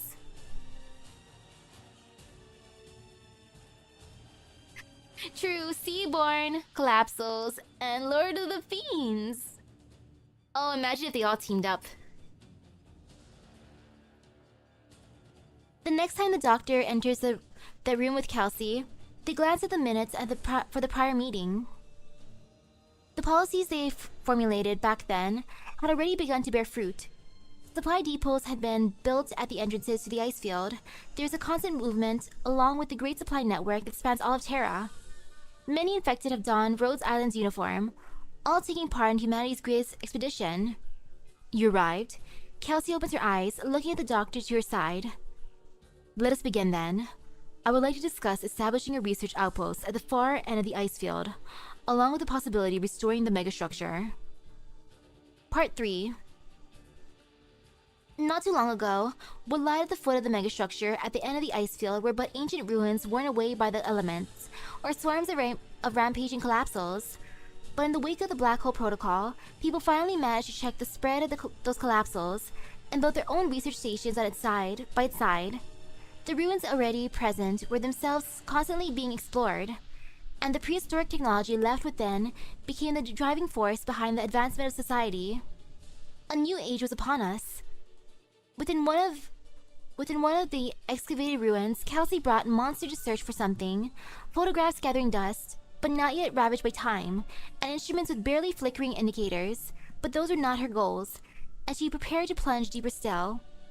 Finally, she stops in front of the Grand Information Terminal. She slips on gloves and cracks the terminal open, and out of the morass of fine electrical components, she removes the storage units within. Kelsey takes a look at those miniaturized units in her hand, knowing all too well that what was recorded within them. Kelsey sits within a Rhodes Island office. Before her is a detailed report on the excavation of the ruins. Within our notes on the unknown components they had found, alongside several terminals they were able to decipher, on top of the large terminal that she had handled herself. They would become a reserve of terrorist technologies for ages to come, consigned to being a footnote to the new technological age. But what they did not realize was that the most valuable thing from those ruins were already in Kelsey's hands. Warp drives and high-energy cores. The data and starship maintenance stored within would be enough for the geniuses of Terra to outshine the glories of Eld. That was a future she did all she could to avert. Kristen had broken through the star pod, yet there was still no response in the heavens. But that was not the only star pod binding Terra. Not every access could be permitted. Kelsey looks out the window at the twin moons barely visible in the skies above. Until then, she would hold back the man's inquisitive hand, just as she had for countless eons. But she continues to look out the window. Where once there was but a desolate snow-bound frontier, there was now a settlement grand enough for the landship to dock at. The megastructure had been propped up from the snow, and every ruin restored to usability. Kelsey absentmindedly ponders the shadows of her past, when suddenly she felt that perhaps she ought not to intervene in Terra's development too much. Over endless years, Terra had changed radically, and she herself was no longer the Kelsey she was at the beginning of all this.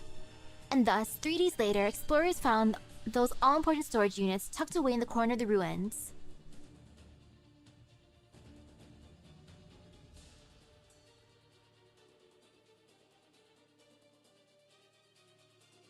I like how Kelsey's just like, you know what?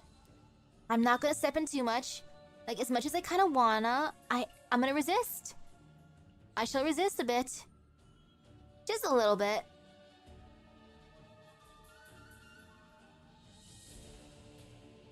And yeah, only the star pod.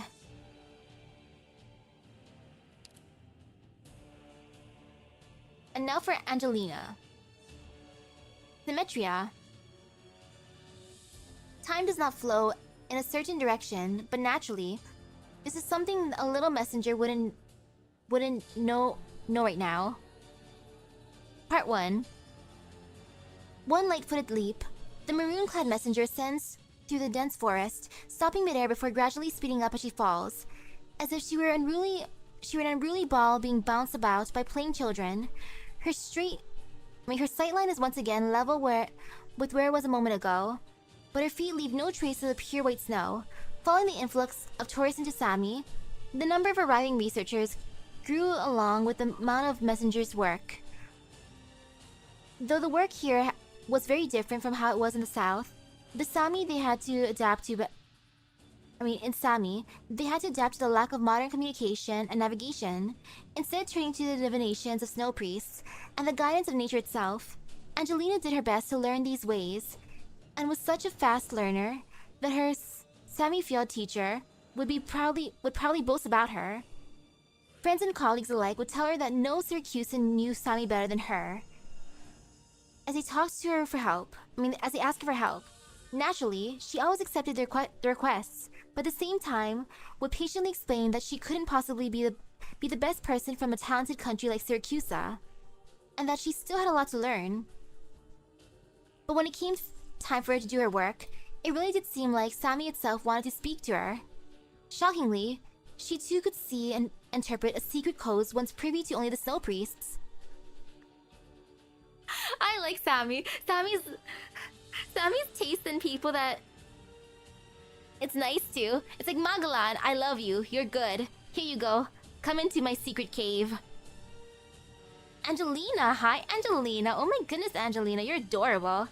You know what? Here's some secret codes that only the snow priests know. Ta-da! For you, Angelina! Winky face. At first, her friends and Sami were amazed, but as time went on, they'd say, I don't really get it, but hey, it's Angelina. Makes sense. I like that. Furthermore, she could leap higher than the clan trees and see as far as a soaring foul beast. She'd be able to help out with Sami's many problems, they'd say.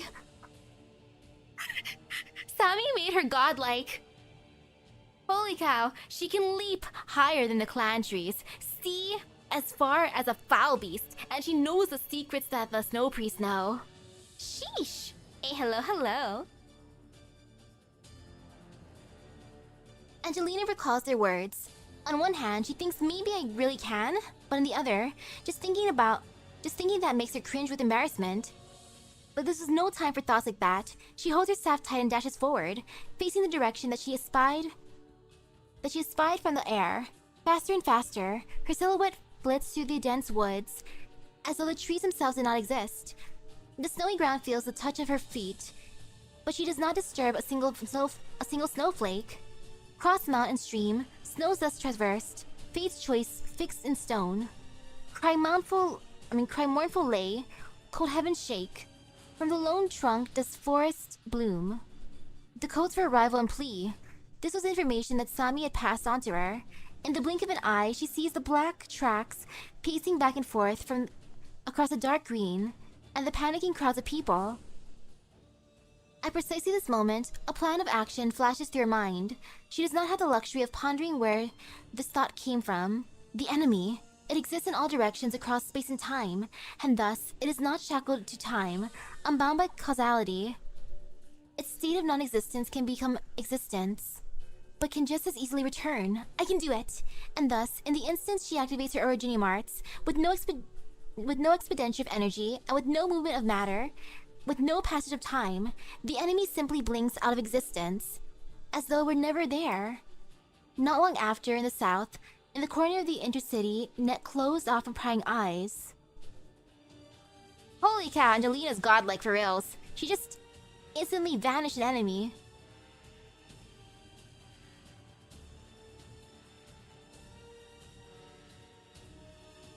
You must be having fun there. She's going to school, she's getting praised by everyone. And then she's even gaining godlike powers. And heck, she's even defeating enemies just so epically. I'd be like, dang, I become the main character. Situation report. Joint Exploration Team 6-67 has returned from the area codenamed Sapphire Kiringrin.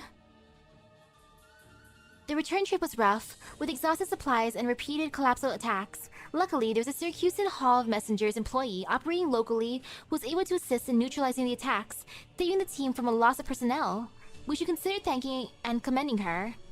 Situation report encrypted. Subject 6-67C has been retrieved, confirmed unaffected by collapse.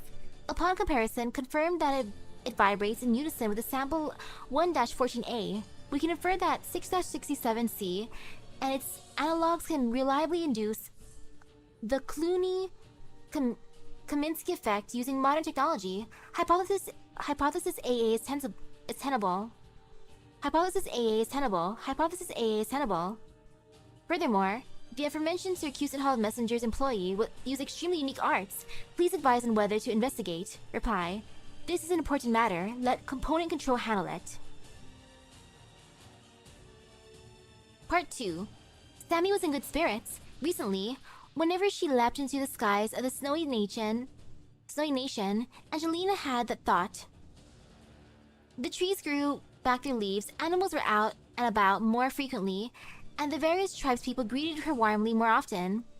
As for the pitch-black collapse monsters, the enemy, it appears that their numbers had dwindled away. Rationally speaking, Angelina knew that most of the credit went to the Black Hole Protocol. In the furthest reaches of the north, what might be the largest mega-scale engineering project in all Tehran history, rapidly expanded under the framework of multinational cooperation.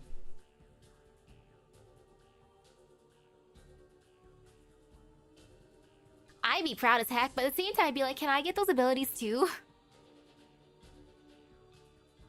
Considering all that, it is only natural that Sammy felt better than ever.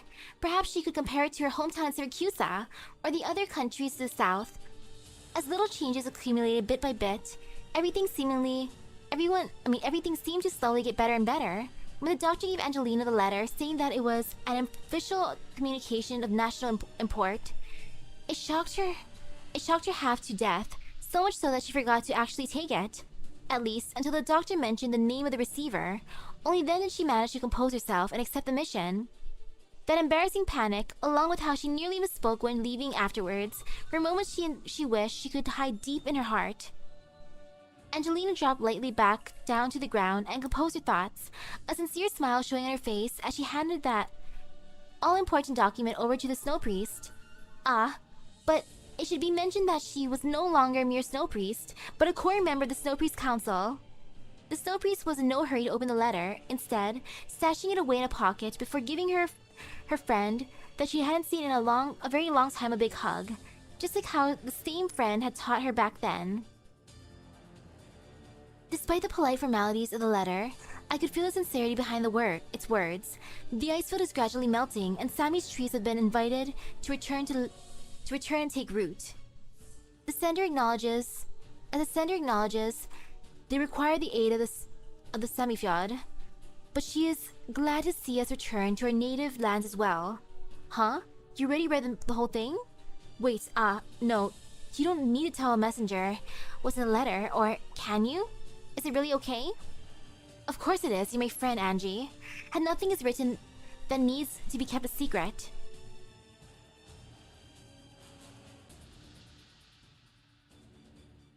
She would also have to take part in this. They said all messengers. Moreover, I've replied, you see.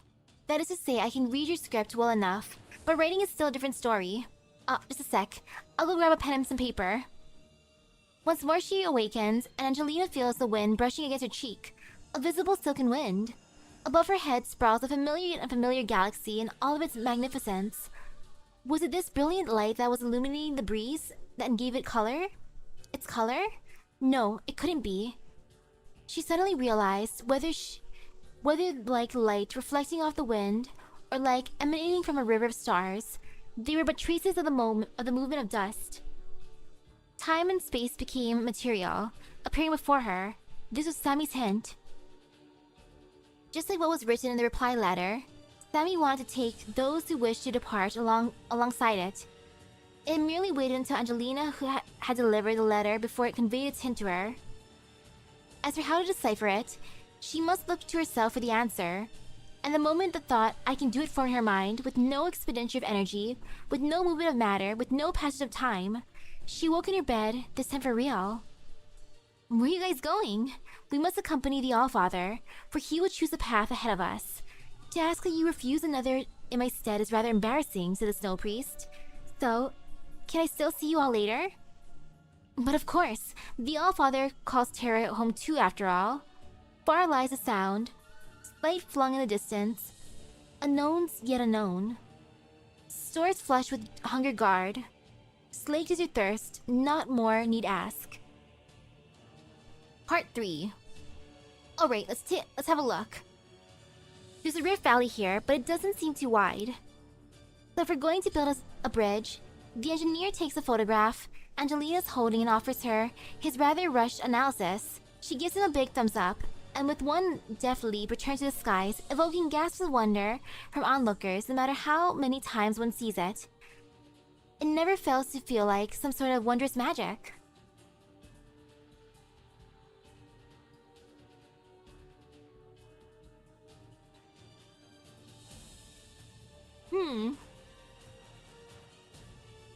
How many tribes of Sami? How many Outlanders are visiting Sami? And feel very deep with Sami? Probably not a lot of them. Like feeling a deep connection anyways.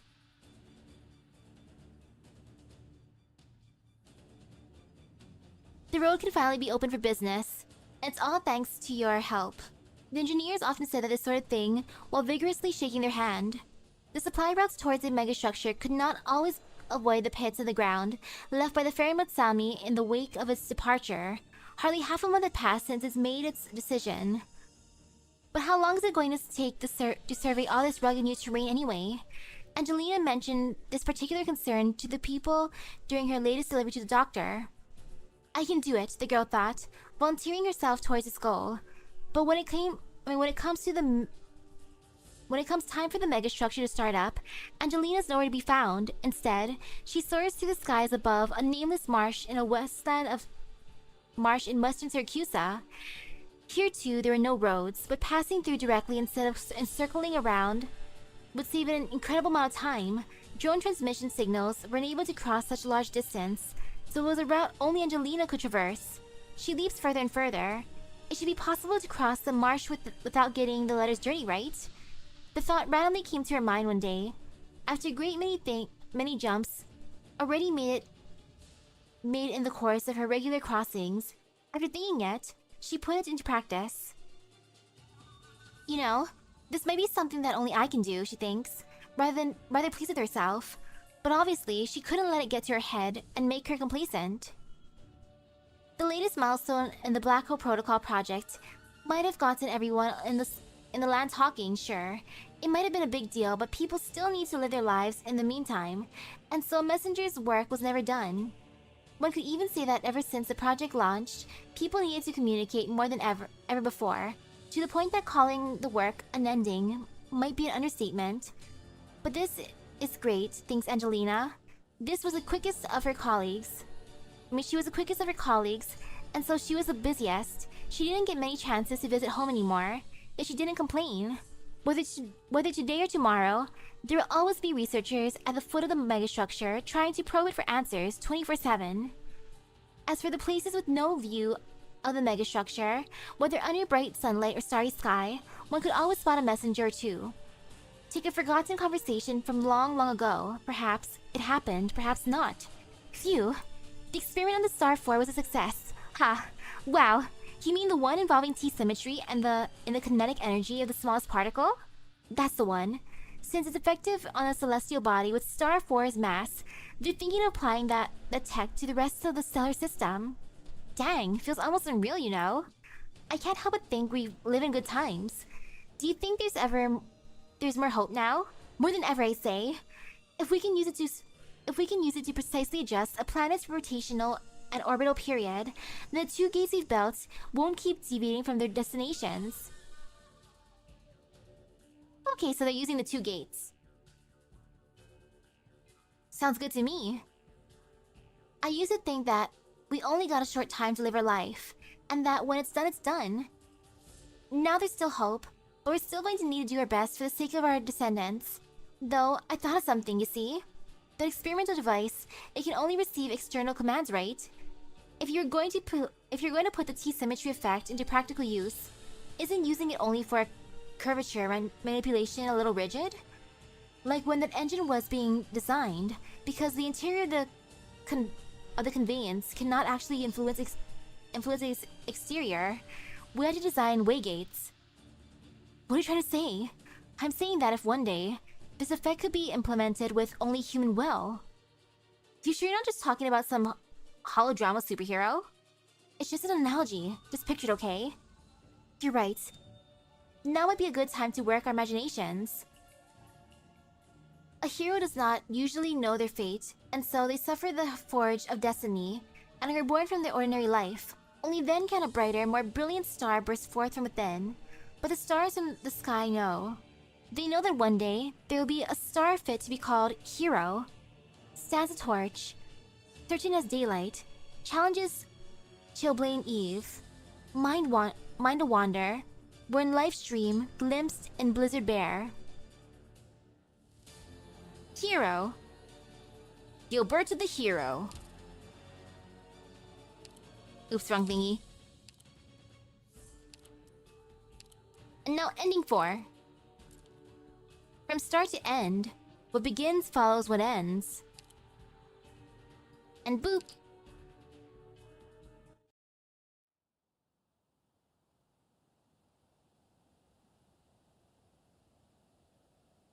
This is a land of yellow sand never mapped out by scholars before the King of Kings.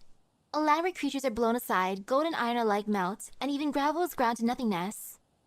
The time returns to chaos. Time shall no longer be measured through life and death. Time is boundless. There exists only the sound of horns and the roar of wild beasts, 2 gargantuan armies that never stop charging towards one another, spanning as far as the blurry horizon and as near as beneath one's very nose. This is a war that may have been started by the observation and thoughts of the expeditioners, a war that may have no end because it also has no beginning. The expeditioners recognize its place.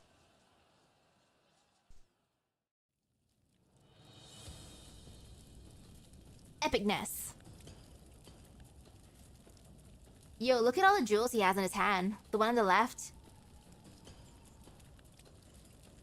Very, very fancy gauntlet. And the one on the left is Lugos Zargus. Yeah! How did Pepe end up so tiny? Now I'm just imagining everyone in Pepe's family is just super tall except for her.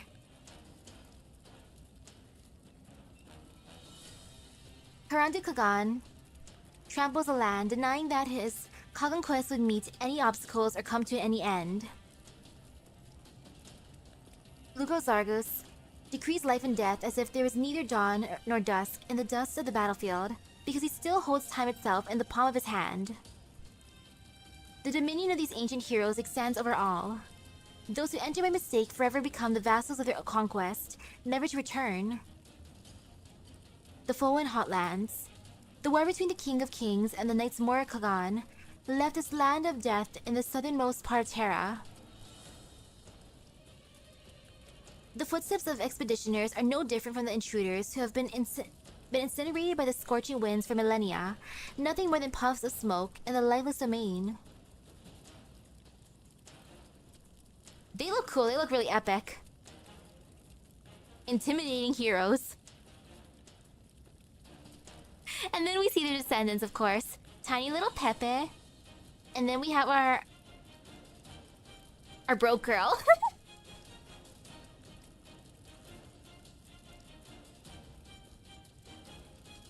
Ooh, okay. Where are the designs? You know,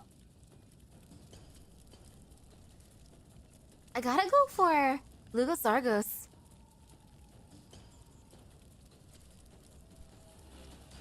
The expeditioners do everything they can to avoid being blown away. True, true. For Narantuya, at least she got the height. The temporary defensive base camp is crumbling.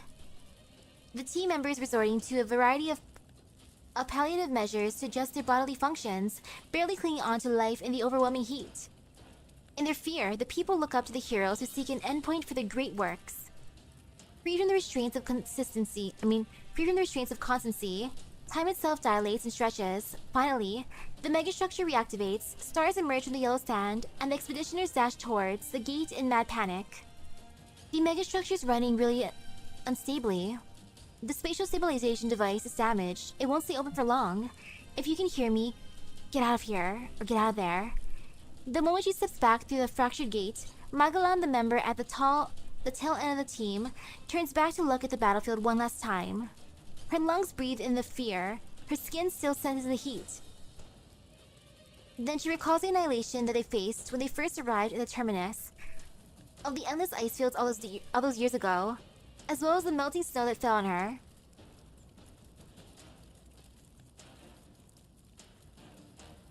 And why, Lugos Zargus? I just like his armor. I love the thought of him just going to battle being all fancy. With jewels and everything. Like, that is so cocky. She understands that she is the last great... she understands what the last great deed of these two great rulers was.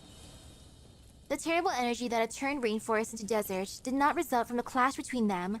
Rather, they had driven enemies similar to crazily Sion back through the ring. The results of the initial activation of the megastructure were incredibly gratifying. For the first time, humanity gained information on the Foreign Hotlands, and were able to clearly glimpse into the period of history from thousands of years ago. The heroes who waged war against eternity were also the same humans who set out into the barren lands in the pursuit of the unknown. Now, the gate is wide open. There are no longer limits to where people may reach. The expeditioner's horizons have expanded into the distant past once unimaginable, and now they will move towards the distant future with an equally unpredictable fate.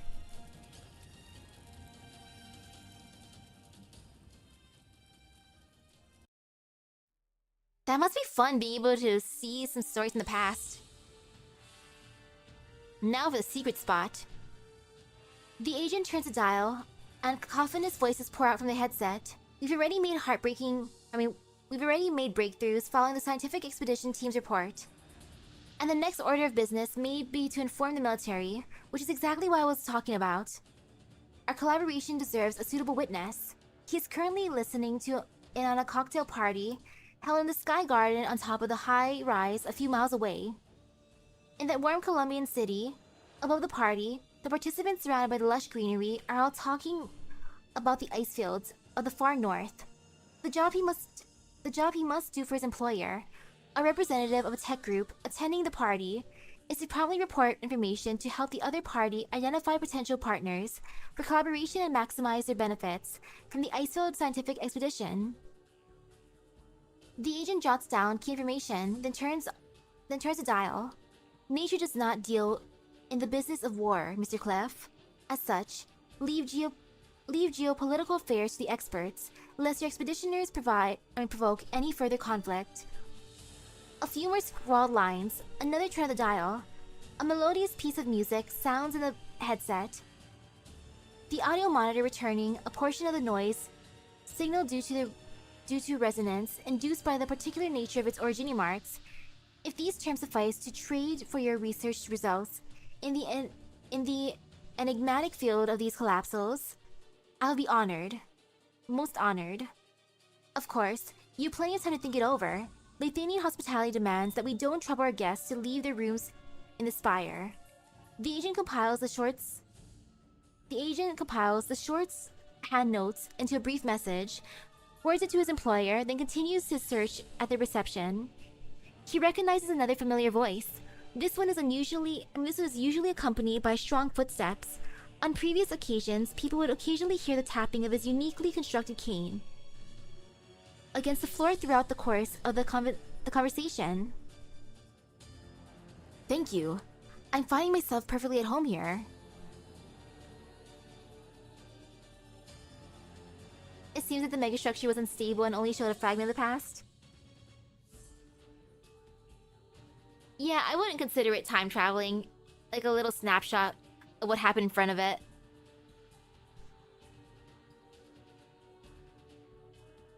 Thank you. I'm finding myself perfectly at home here. A cocktail party attended by the ambitious is but one of the many customs shared across the lands. Haha, you're such a kidder, Mr. Merriam.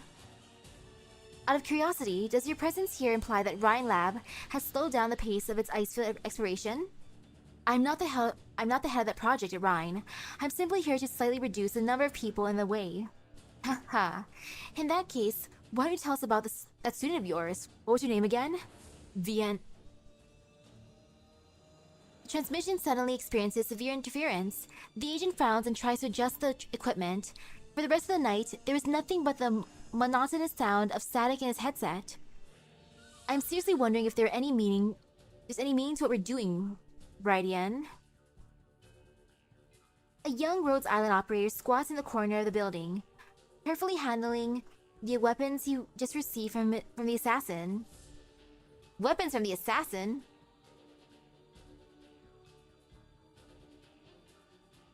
I'm happy that we got to see something nice for the heroes, and we got to know that they actually did scare off the collapsals back then.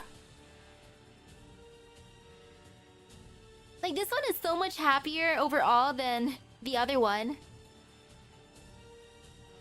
But the explorers will always keep pressing forward. Responds the elite operator next to him. All we can do is slightly reduce the number of people in the way. Alright, has your channel been secured yet? We should start handing out the invitations. Oh wait, whoops, I forgot that one part. This whole conspiracy is spreading as fast as Originium crystals after catastrophe. Even if we nab a few assassins here and a few agents there, there's still countless eyes out there fixated on what comes of this expedition. To be honest, after all the stories my grandparents told me about the horrors of the battlefield, I find it hard to believe that all these forces are so willing to put aside their vendettas just to explore the ice fields together.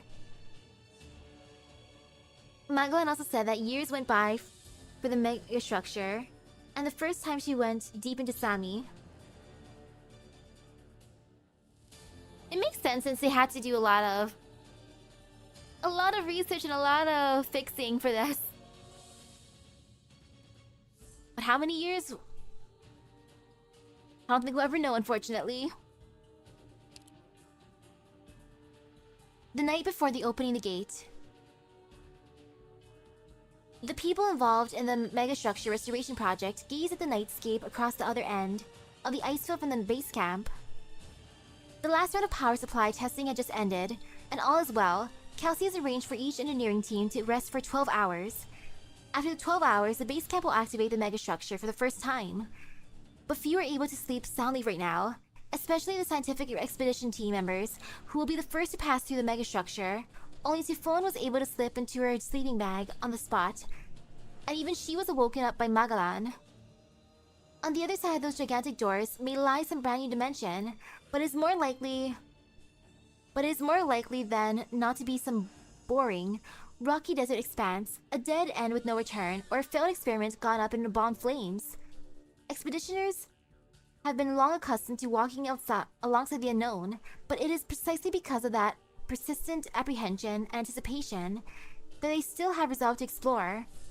Beyond the potential discoveries that the megastructure might bring about, Magellan can see further. To minimize certain conflicts, the first batch of expedition members were carefully selected to balance a wide gamut of factors. But the subsequent competition over various interests, if there even are any benefits to be reaped, is inevitable. When she first stepped onto the ice field, these thoughts wouldn't have crossed her mind.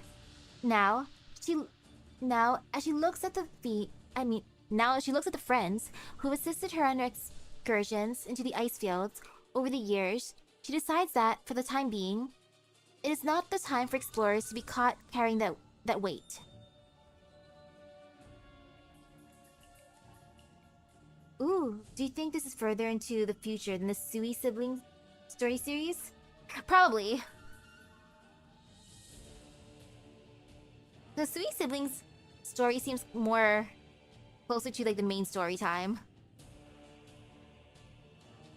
Typhon will serve as the primary combatant along the two snow priests to protect against anomalous collapsal threats. After passing through the megastructure, Santala chose to stay behind in this cold, familiar land to witness the end of the Sami Fjord's struggle against calamity, or perhaps a new beginning. No matter what sort of data the megastructure reveals, it'll all be carried about the wind and snow, passing through the solid ice that has entombed countless souls. The Cyclops continues to stare at the megastructure. Her people have spanned thousands of years, finally coming into contact with their own prophecy. Fate does not end here. Relikvin says nothing more than this. She simply continues to repeat it, and Magellan has no way to tell if she has gazed across to the other side of the megastructure. Hey, hello. In the command center, a lone figure stands before the observation window. Perhaps this was an extremely rare moment for the Doctor to relax and be alone in the base camp, but Magellan does not overthink things as she steps forward to their side.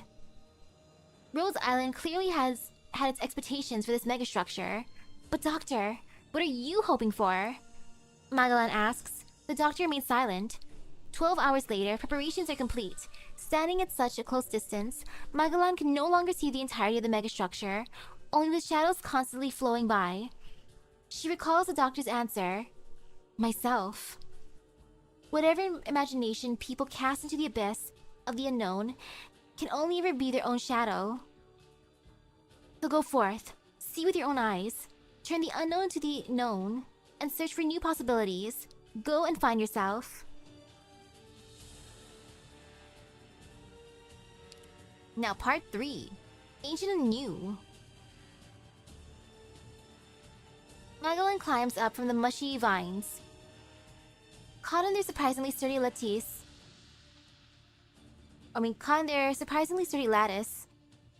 is the rockhorn she is still riding, along with the Sami shaman steering it. The beast had started charging wildly in its fright.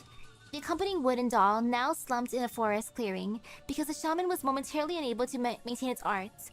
Magellan pushes aside the branches obscuring her view and notices someone standing curiously in front of the massive wooden doll. After thinking for a moment, the man reaches out and carefully touches the doll's dangling arm. As soon as he makes contact with it, the doll creakily rises up from in a farcical posture and makes a gesture somewhat akin to a salute. But Magellan cannot tell what tribe's custom this is. She assumes the shaman was simply trying to show courtesy. But when she turns her head, she finds that the shaman is even more astonished than she is. The doll is moving on its own, not by the means of any arts. When the stranger notices them, he and the doll both turn their heads in unison, as if they are mirror images of one another. Magellan surmises that the life-saving vines beneath her feet were also woven by this person's originium arts, so she reaches out to express her gratitude. However, the other responds with nothing more than a kind smile. After a brief spell of silence, the man looks inquisitively at Magellan and the shaman, a few syllables bubbling up from his throat. The two exchange hesitant glances. If this is some language, then it is one that neither of them understands. The man pauses for a moment, then seems to switch to a different language. It is as if he is patiently combing through every language he knows, like some sort of probe or proof of the historical record's evolution over time. Suddenly, Magellan catches on to a few relatively familiar syllables, and the shaman repeats the words back. As if in confirmation, the man raises his hand, and guides the vines into a shape. It is one of the foldardos that Sami gives shape to upon the trees. The denotation of the Sami language from his lips. Arrival, yes, arrival! The shaman nods in approval, expecting this to be the start of a dialogue. But the other side simply shows a satisfied smile and speaks no more. Magellan comes to the sudden realization that this person was not looking for a way to communicate with them, but rather used those changing languages to determine who they were. With his question answered, his interest in them also ends. A number of conjectures form in her mind. What about you? She addresses the man. Who are you? She believes that the other side is capable of communicating in words, but he sets his sights on the wooden doll and reaches out towards it again. Magellan had heard from her good friend Mulsis that the elves of Sami had been living in the embrace of the great tree for thousands of years. They formed reclusive communities in a unique manner, studying their own history so long that the answers now twist into the riddle itself. The elf begins to make the plants around her grow.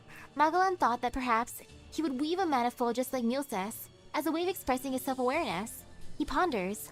The plants first form the figure of an upright human, which then bends down like a beast running on all fours. The slender stems and the leaves gradually form more complex images in the air, shifting like a kaleidoscope that dazzles and bewilders both Magellan and the shaman. The elf seems to be retracing, searching for something. Finally, he looks over at the rockhorn saddle on to the side. The plants slowly congeal into a very irregular shape, one obviously not born from nature. The elf bends down and almost reverently scoops up a handful of soil, sprinkle it onto his plants. Is it something you're used to doing? Magellan asks hesitantly. What is that? The elf does not stop to explain. Then the vines hold up his tiny handiwork and deliver it to the wooden doll's broad palm. The elf wants the wooden golem to take it. Is that his answer or his gift? Magellan thinks as she looks at his hands. For whatever reason, she suddenly feels as if the wooden puppet holding the little arboreal craft in its hands is like a small child holding on to a paper airplane, imagining it flying through the air. That's cute. Now part 4. Beginning of the future. The Sami tribe makes offerings before their clan tree. In the beginning, Sami has made promise to her people, and the first group of warriors follow the guidance of the cracked tree in the distant and unknown north. At the time, the Sami Fjord did not know how long the journey would be, so when the warriors did not return, the shamans held ceremonies, attempting to converse with the departed warriors, asking whether they would be able to return and honor their promises to Sami. Now Treescar, the tribe perennially stationed to the north, knows that the warriors who have not returned will never again answer because their souls have been tainted by the void. Nevertheless, as part of a millennia-old tradition, the shamans continue to ask in hushed whispers, "Can we still honor our promises to Sami?" The leader of the tribe understands that the shamans can foresee nothing but the eternal battle and fated destruction. For him, there are too many questions that prophecy and divination cannot answer. So he proclaims thusly, "Heroes of the past, I obey your wisdom. What divination cannot foresee, we shall witness with our own eyes just as you once did, and go forth with the belief that our ancestors will also know the answer and will also see the answer." A monarch looks out in the distance from the golden castle. The sun sets, and at the exact moment the last grain of sand falls from the hourglass, just as his calendar dictates.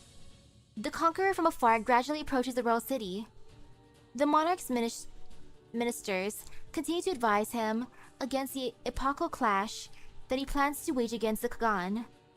He has brought unparalleled glory to Sargon, but its people will not accept any possibility of failure, or the tarnishing of the Empire's glory. But the monarch, whose achievements span both past and future, simply lets out a hearty laugh. "I've already uncovered the truth of time itself. What could you or the generations to come possibly have to fear? Follow my example, emulate my great works, and move forward as ordained in my calendar. The future is nothing more than this." A figure stands before the gargantuan structure, gradually eroding in the frigid wind. It is calculating the possibilities of the planet, the possibility of survival for the many lives here, and the possibility of returning here once more after the ice fields gradually melt. Until it starts thinking, pondering, what the point of all this even is. From what data it already possesses, there is no satisfactory answer to any of these things.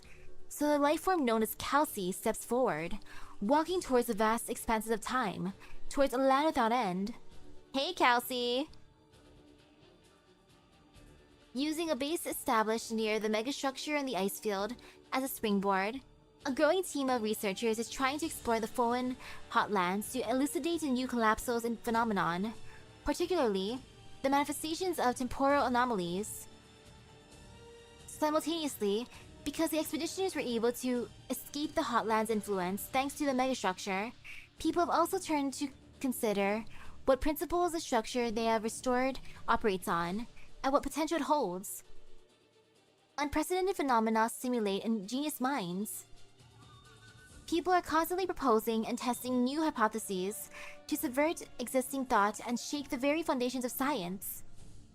The team's collaborators include a sarcastic Cyclops codenamed Valakven, who facilitates the exchange of information between the research team in Rhodes Island. She always remains silent, yet everyone believes that her gaze is fixed on the future, on fate itself, and the fate of mankind holds infinite possibilities. And now to the secrets.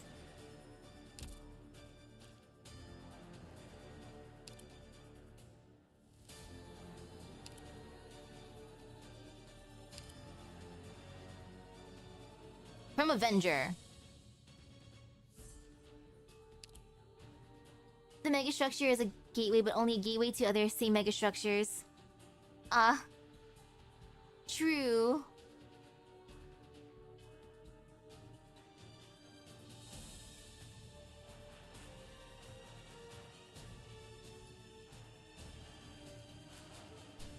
It must have been nice being able to activate the Talos 2 megastructure instead of the demon one.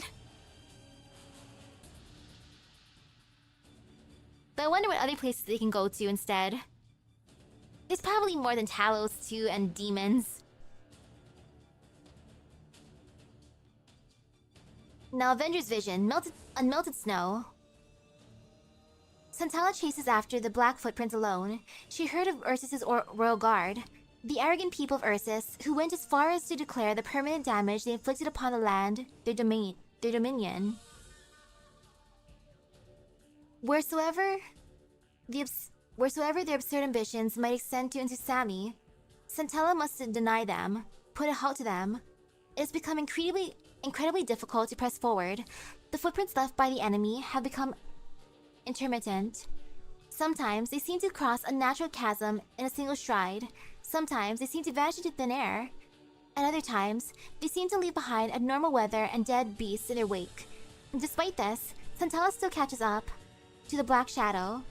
When she finally catches a glimpse of its appearance, she finally understands her own fate as well. That corrupted monster could no longer be killed, only stopped at best, and the shaman, just like the resolute ice, would have her footsteps frozen here forever.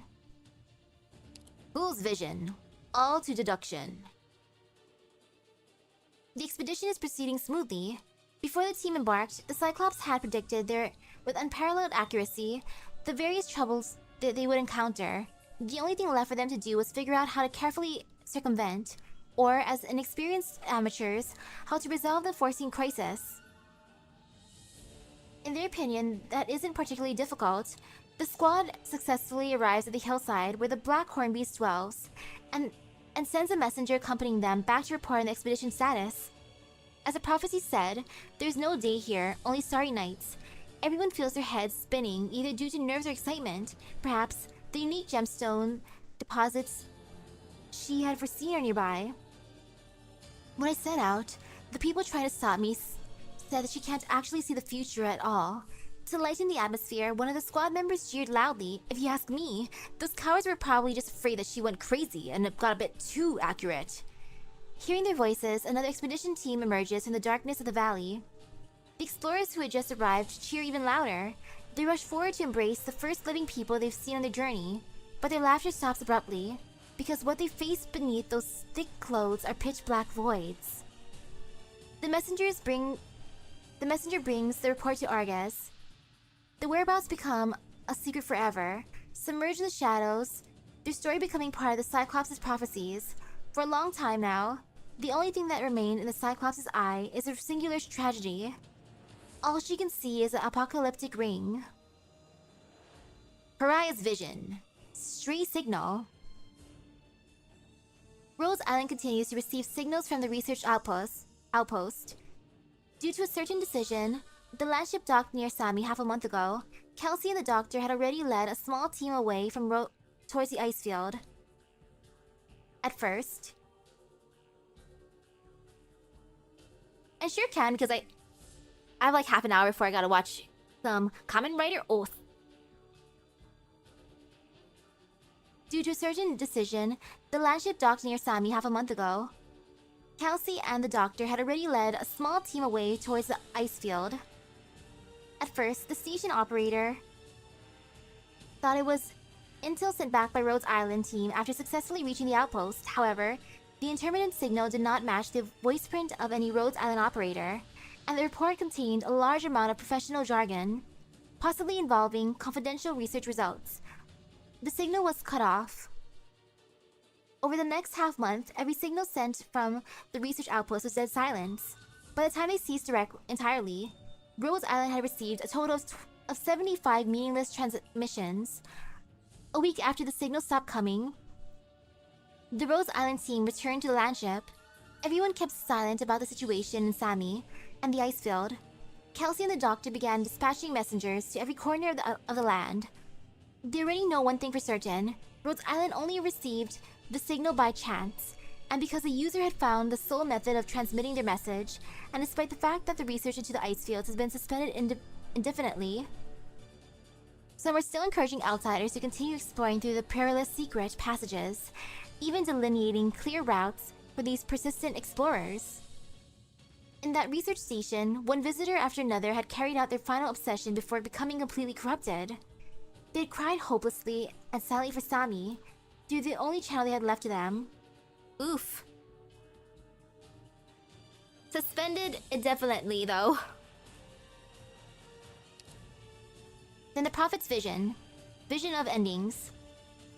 There is no need to look back at where we came from, no matter how many warriors and explorers were buried by the snowstorm, no matter how many of their kind gave their lives to raise the veil against demonic encroachment. The Cyclopses and the outcasts, who ignored the order of morality, had finally reached the end of the ice fields. Now the giant ring looms in front of them, just as prophesied, its awe-inspiring beauty completely incongruous with the ice field. It should have been a way out, a door to the future. It is a star the Oracle had looked up to in her dreams countless times. It looked full of hope. After countless sacrifices, after countless people apologizing and trusting her with things in their dying breaths, she had no choice but to be hopeful about it. The Oracle reaches out to the star. Nobody follows, nobody cheers for her feet, and no star falls to the earth. After a period of time no longer possessing any linear meaning, only the same deep void remains, both inside and outside the door. Well, that wasn't a nice ending.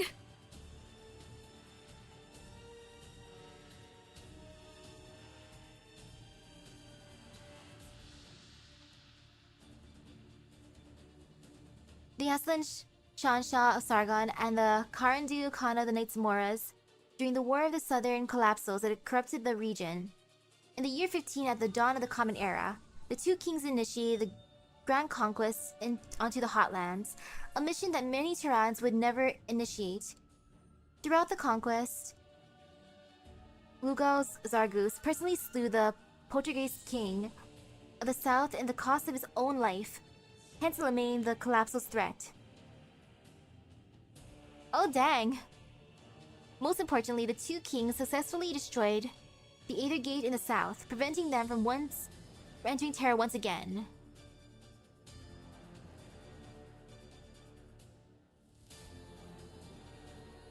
The Poltergeist king, though.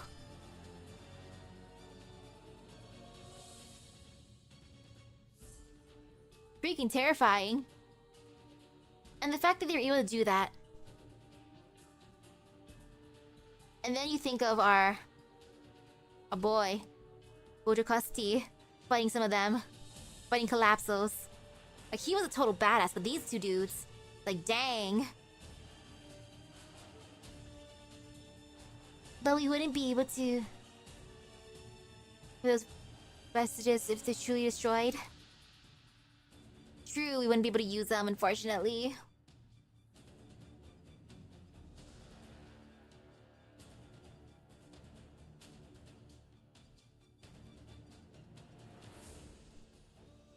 When they activated the megastructure.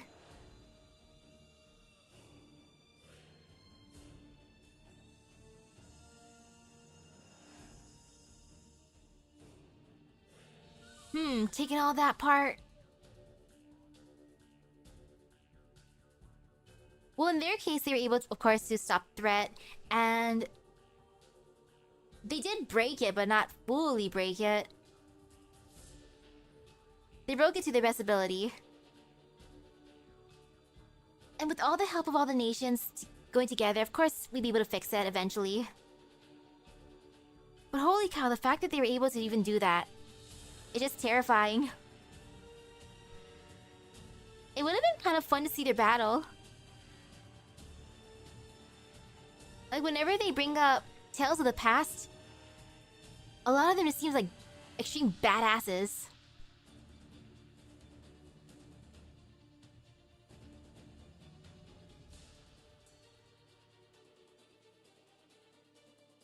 I know, does it also mean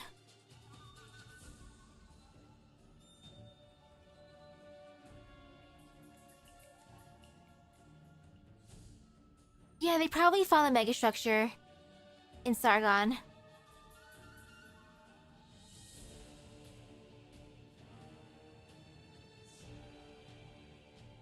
Same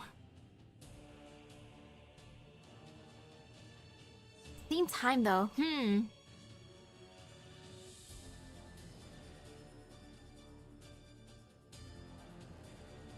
Maybe the one at Sami at first, and then they probably saw like, oh, we get to see a vision of the past fight in Sargon.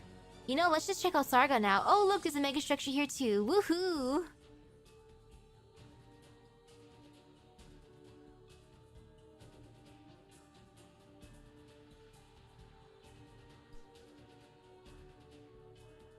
And the place based on Pepper's event, it's just... I love their focus there. Gems, gems, gems. The battle cost many lives, and the impact turned the land into an inhospitable place. Eliminate the threat of the collapsos in the south once and for all, bringing peace to the regions in centuries to come.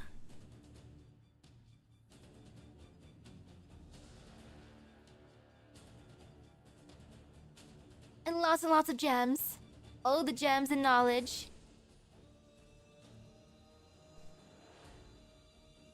I still love how silly Pepper's event was.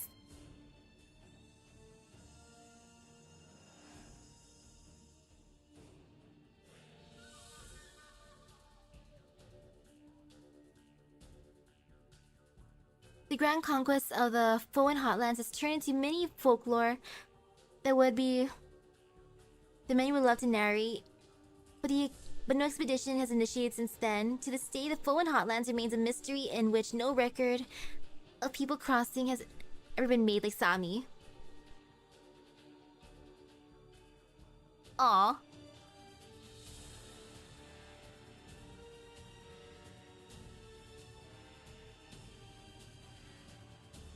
In that case, that's a shame.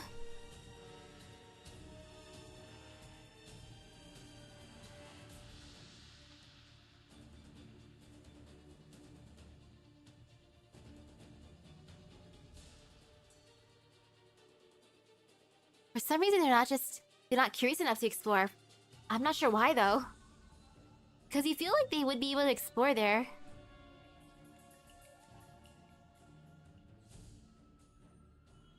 I wonder if they'll make that into another IS. But when in Sargon next.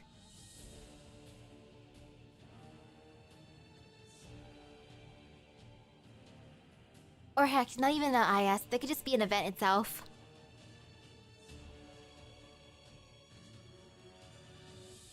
Like if we can't go to Talos 2 through the Sami one, maybe through the Sargon one.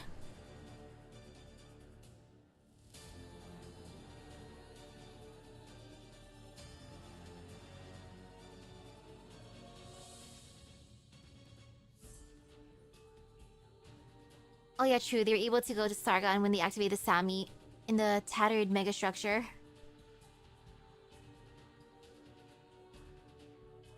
So in that case, they would have had to go to Sami, fix that one first.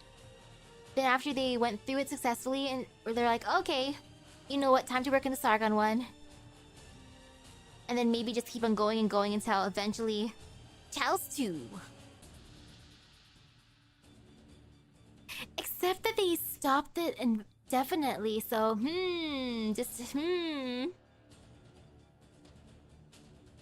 again, there's still people just exploring randomly, as one do. The ones who are like, you know what, even if this is suspended, let's just go. Let's do it.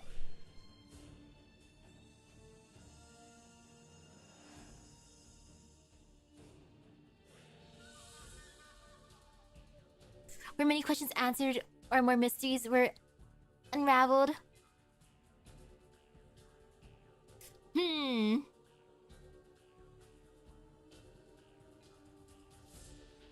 For me, I was happy that I got to learn more about Sami in general. But I just think it's hilarious about Sami itself. I love its bias towards people. It's like, you know what? I like you, Magalan. Blessings for you. Oh my goodness. Of course, Angelina, you get everything. You can have all the secret knowledges. You can have all the secret powers. You go, girl.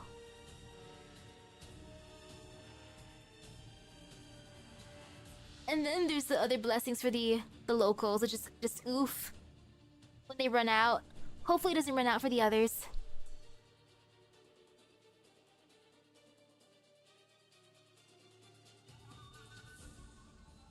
I'm just happy overall that this one wasn't like as sad as the Mizuki one, the Kirula Arbor.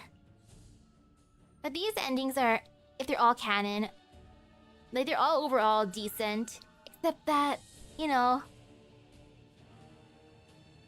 our poor warrior, heck, even our lovely Snow Priest and Cyclops, just oof.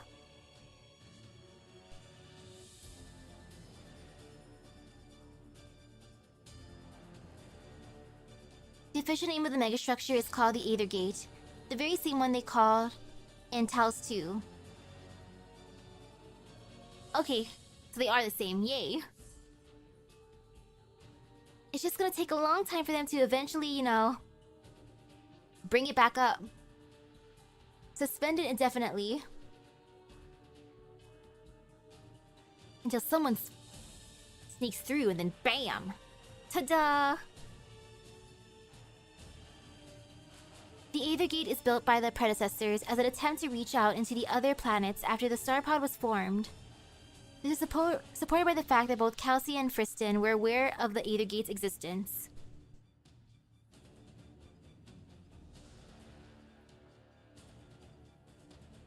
Since Kristen shared her knowledge.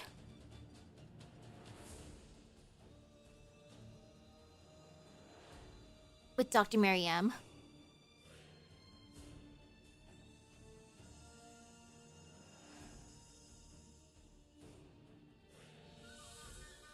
Okay then, since it was built as an attempt to reach out to other planets, then that is the ultimate oof, accidentally bringing in demons. At that point, it's just gotcha luck. Like, oh no, whoops, we ended up with the demon world. Oh, my bad.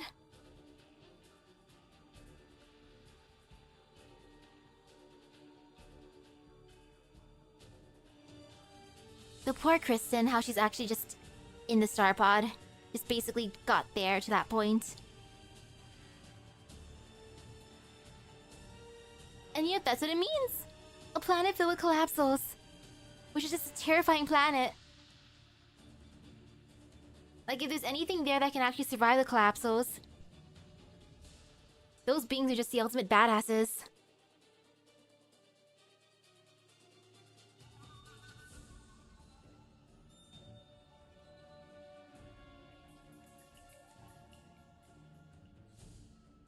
They probably just got super unlucky at that point, which is oof.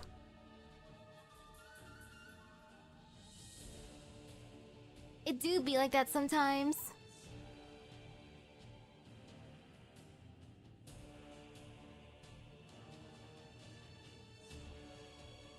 Gateway 3. The gateway in ending 3 was the entrance to your homeland. Oh, it might have been.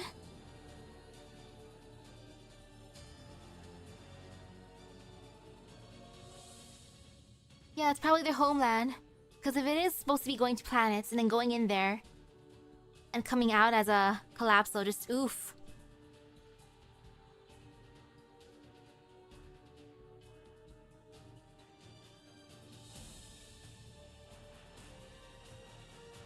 They'll just have to make a little thing, a little note saying do not accidentally go into this one area.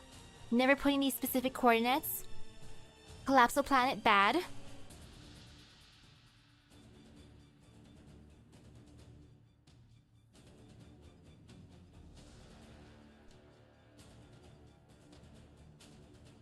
True. The requirement to even open that gateway for demons is the boundless gifts. So time to find some other random keys and see what happens.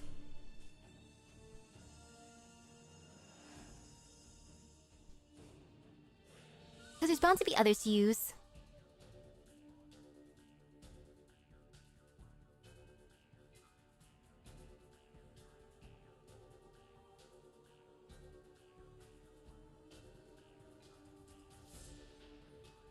A flower of the world of demons.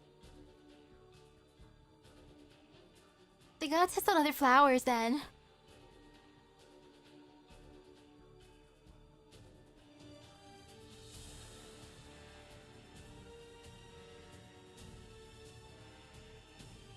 Or heck, I want to find out what they used for Ama, guys.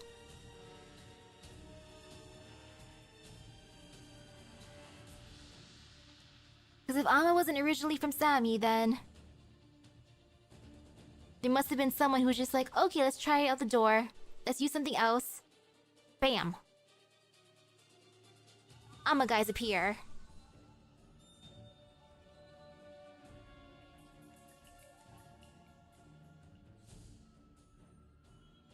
And yet, at the very least, we know that there are 2 Aether Gates. In Altera, 1 in Sargon, in the 1 Hotlands, and 1 in Sami. Slowly getting to the point where we learn about how Enfield comes about. On the bright side, it seems easier to take care of the collapsal situation versus our Sea Terror buddies. Like, oh gosh, our Sea Terror buddies. The ultimate oofs.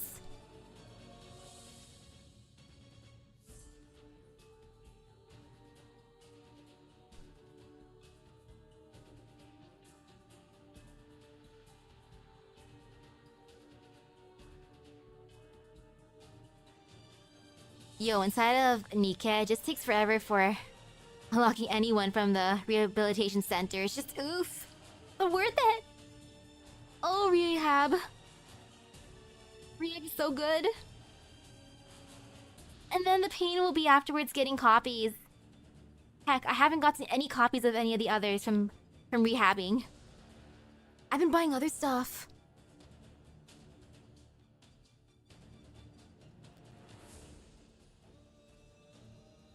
One Hotlands is a mystery now, since we know nothing of modern times, what became of it. They'll probably eventually show more. Just gotta let them cook.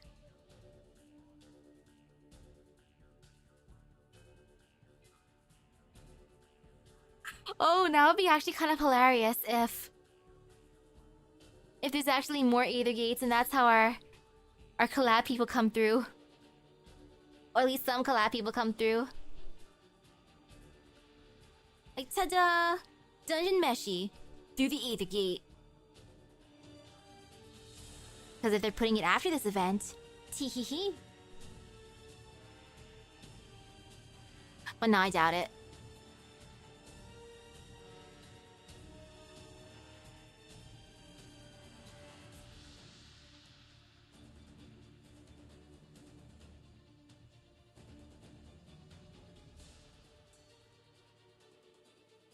And how does it make me feel that all these endings are in Sammy are just time gaps? Like, for me, the time gaps are fine. Because that's just how it'd be for research in general. Taking a long time to actually explore the land, of course. Especially if they're doing it on foot. Then all the research into trying to fix the gate. Or heck, even getting all the people to gather together. A lot of time has to pass for that. Just oof. Trying to get all the nations to agree to helping. Getting all the messengers involved. Starting the experiments. Failing enough for it to be suspended. It makes sense.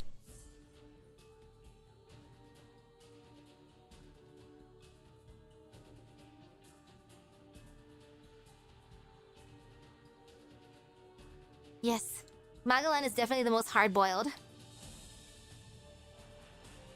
And which is why she's probably one of Sammy's favorite adopted ones. It's like, I like your determination. You get free reign, girl. Have fun. And she's good about it too. I'm happy for Magellan. Like, at least she got a decent ending.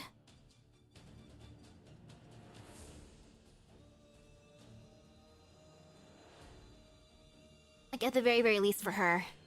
Oh, the others. Actually, no, her and Typhoon are alright. At the very, very least.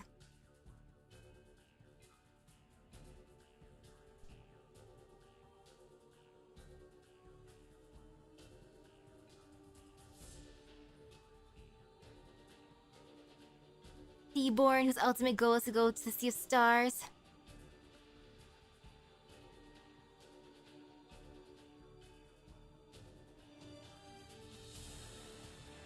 Destroying Terra is just the collateral at that point.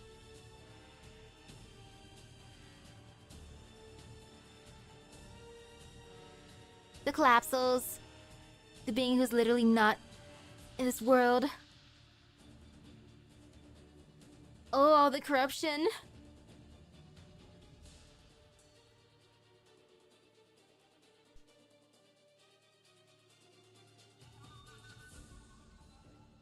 And then there's the normal ones like catastrophes, of course.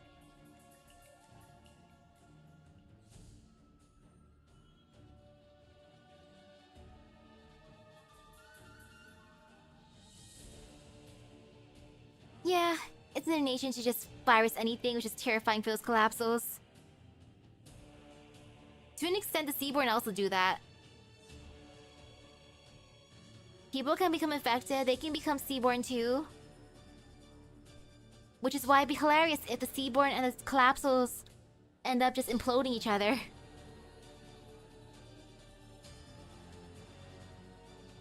Like, that would be the most funny ending. But if they became hybrids, no. Collapsal Seaborn, hell no. But, as you know, them taking each other out, yes. Now that would be the most entertaining thing ever.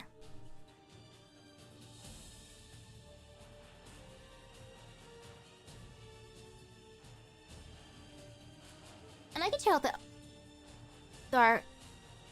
artwork real quick. And then afterwards, like, oops. Get semi-ready for Deno. Deno. Oh my goodness. Oh, I finished Deno, silly self. How freaking dare you, self? Was it here? Actually, no. Stare. This one, yes. Those who open the door, exploring the infinite with their limited lives to measure eternity.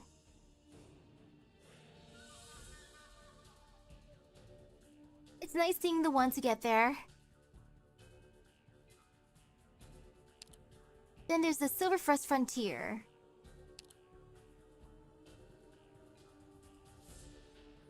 Where they're almost there.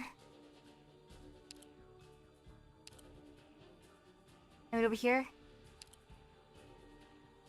I guess those are crystals. I thought they were gonna be flowers at first.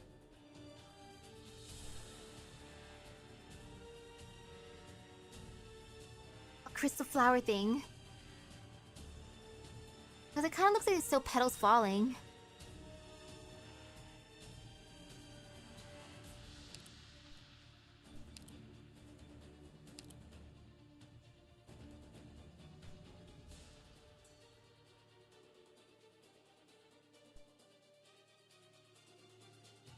But it is interesting from this distance. You can't even see the crystal flowers.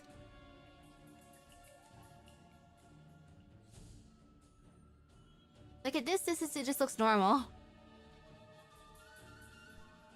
Normal ice field.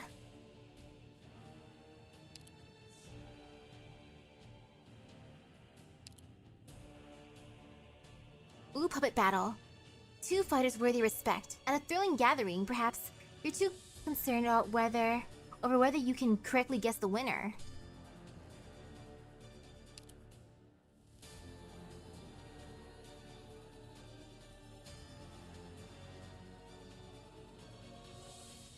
Okay, this must be fun to watch. I can see why the audience is just like, yeah. I get it. Seeing golems fight each other. That's some good entertainment. Befriending trees. This friend is tight-lipped, never badmouths others, and will never leave you for their own accord. Of their own accord. That's a good friend. I like this friend, then. So, bro, you're spilling your drink.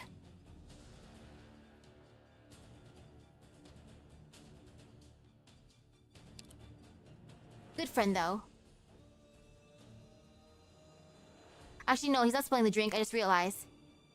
It's a face in the tree. I get it now. Like, here you go, buddy. Have a drink. Gulp, gulp, gulp. Hey, hello, hello, welcome, welcome. Thank you for the raid. Hope your stream went by well. And then there's unknown whole survey.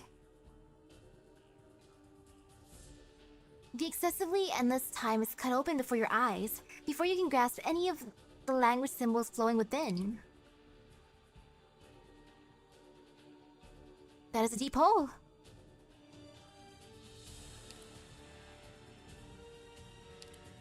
Four steps. Walk bravely into the black forest and sincerely extend both hands out to the soil.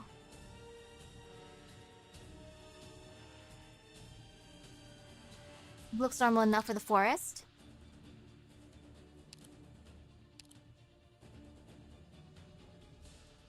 Stuck in a mirage. It doesn't seem to be raining, but he is indeed drenched in the black rain. Ah, that guy who was hallucinating. Take my equipment.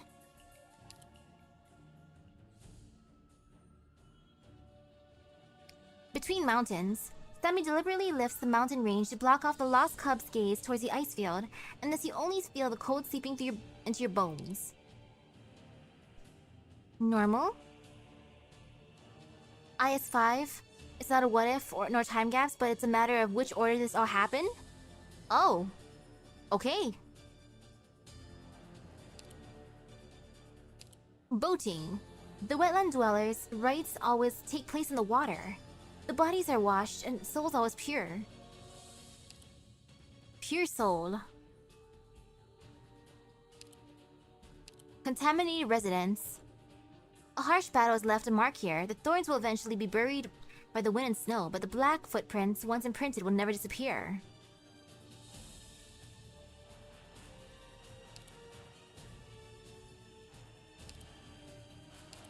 Black snow, the ominous one.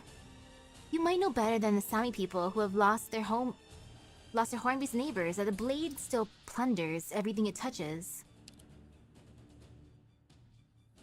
Truly terrifying.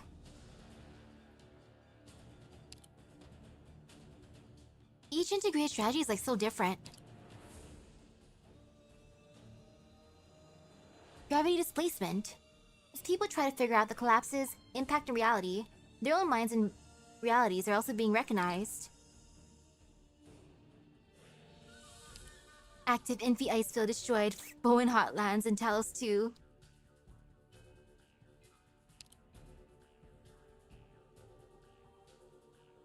Unknown landmark. Its rays of light are far too short to be understood by people, and you can only imagine how many times it has flickered like this throughout the years. Or through the years. Through the wind and snow. Shadows are slowly covering the mountains, and most people will probably not make it out of the huge blanket of snow. Forgotten silver white. Everything is covered by ancient ice. The first step out seems to be no different from the last. Oh, there's a lot. I'm just gonna go to them quickly then.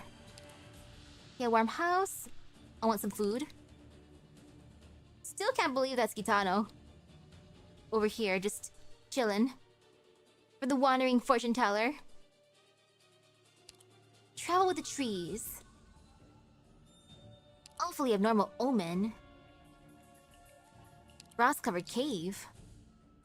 Shady shaman. Marketplace tree. Past, present, future. Very ominous, of course, but I still like how you can give the crow candy. Of all the things, it'll be satisfied with candy. An old friend support. Ooh, shopping. I like this. I like this place.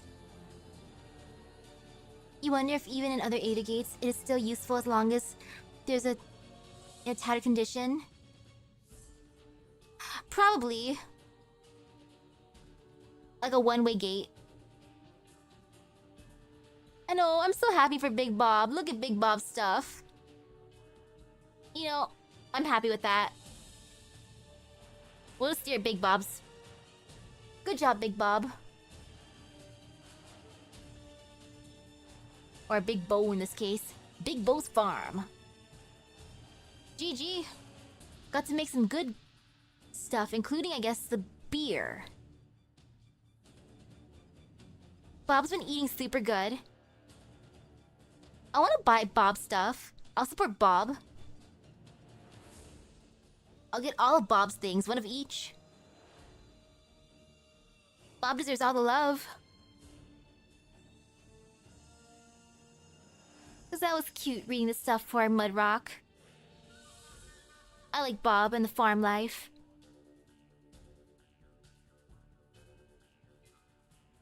So now I gotta get ready for Kamen Rider Oath.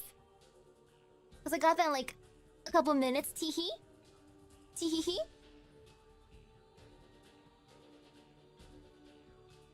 So let me just get ready for that real quick.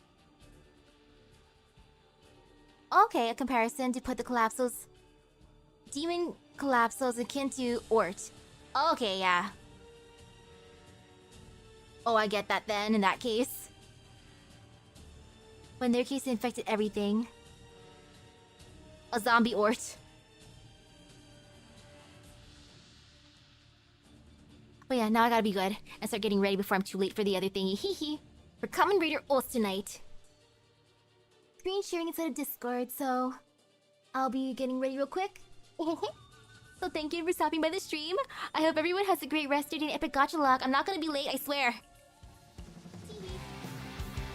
About like 2 minutes.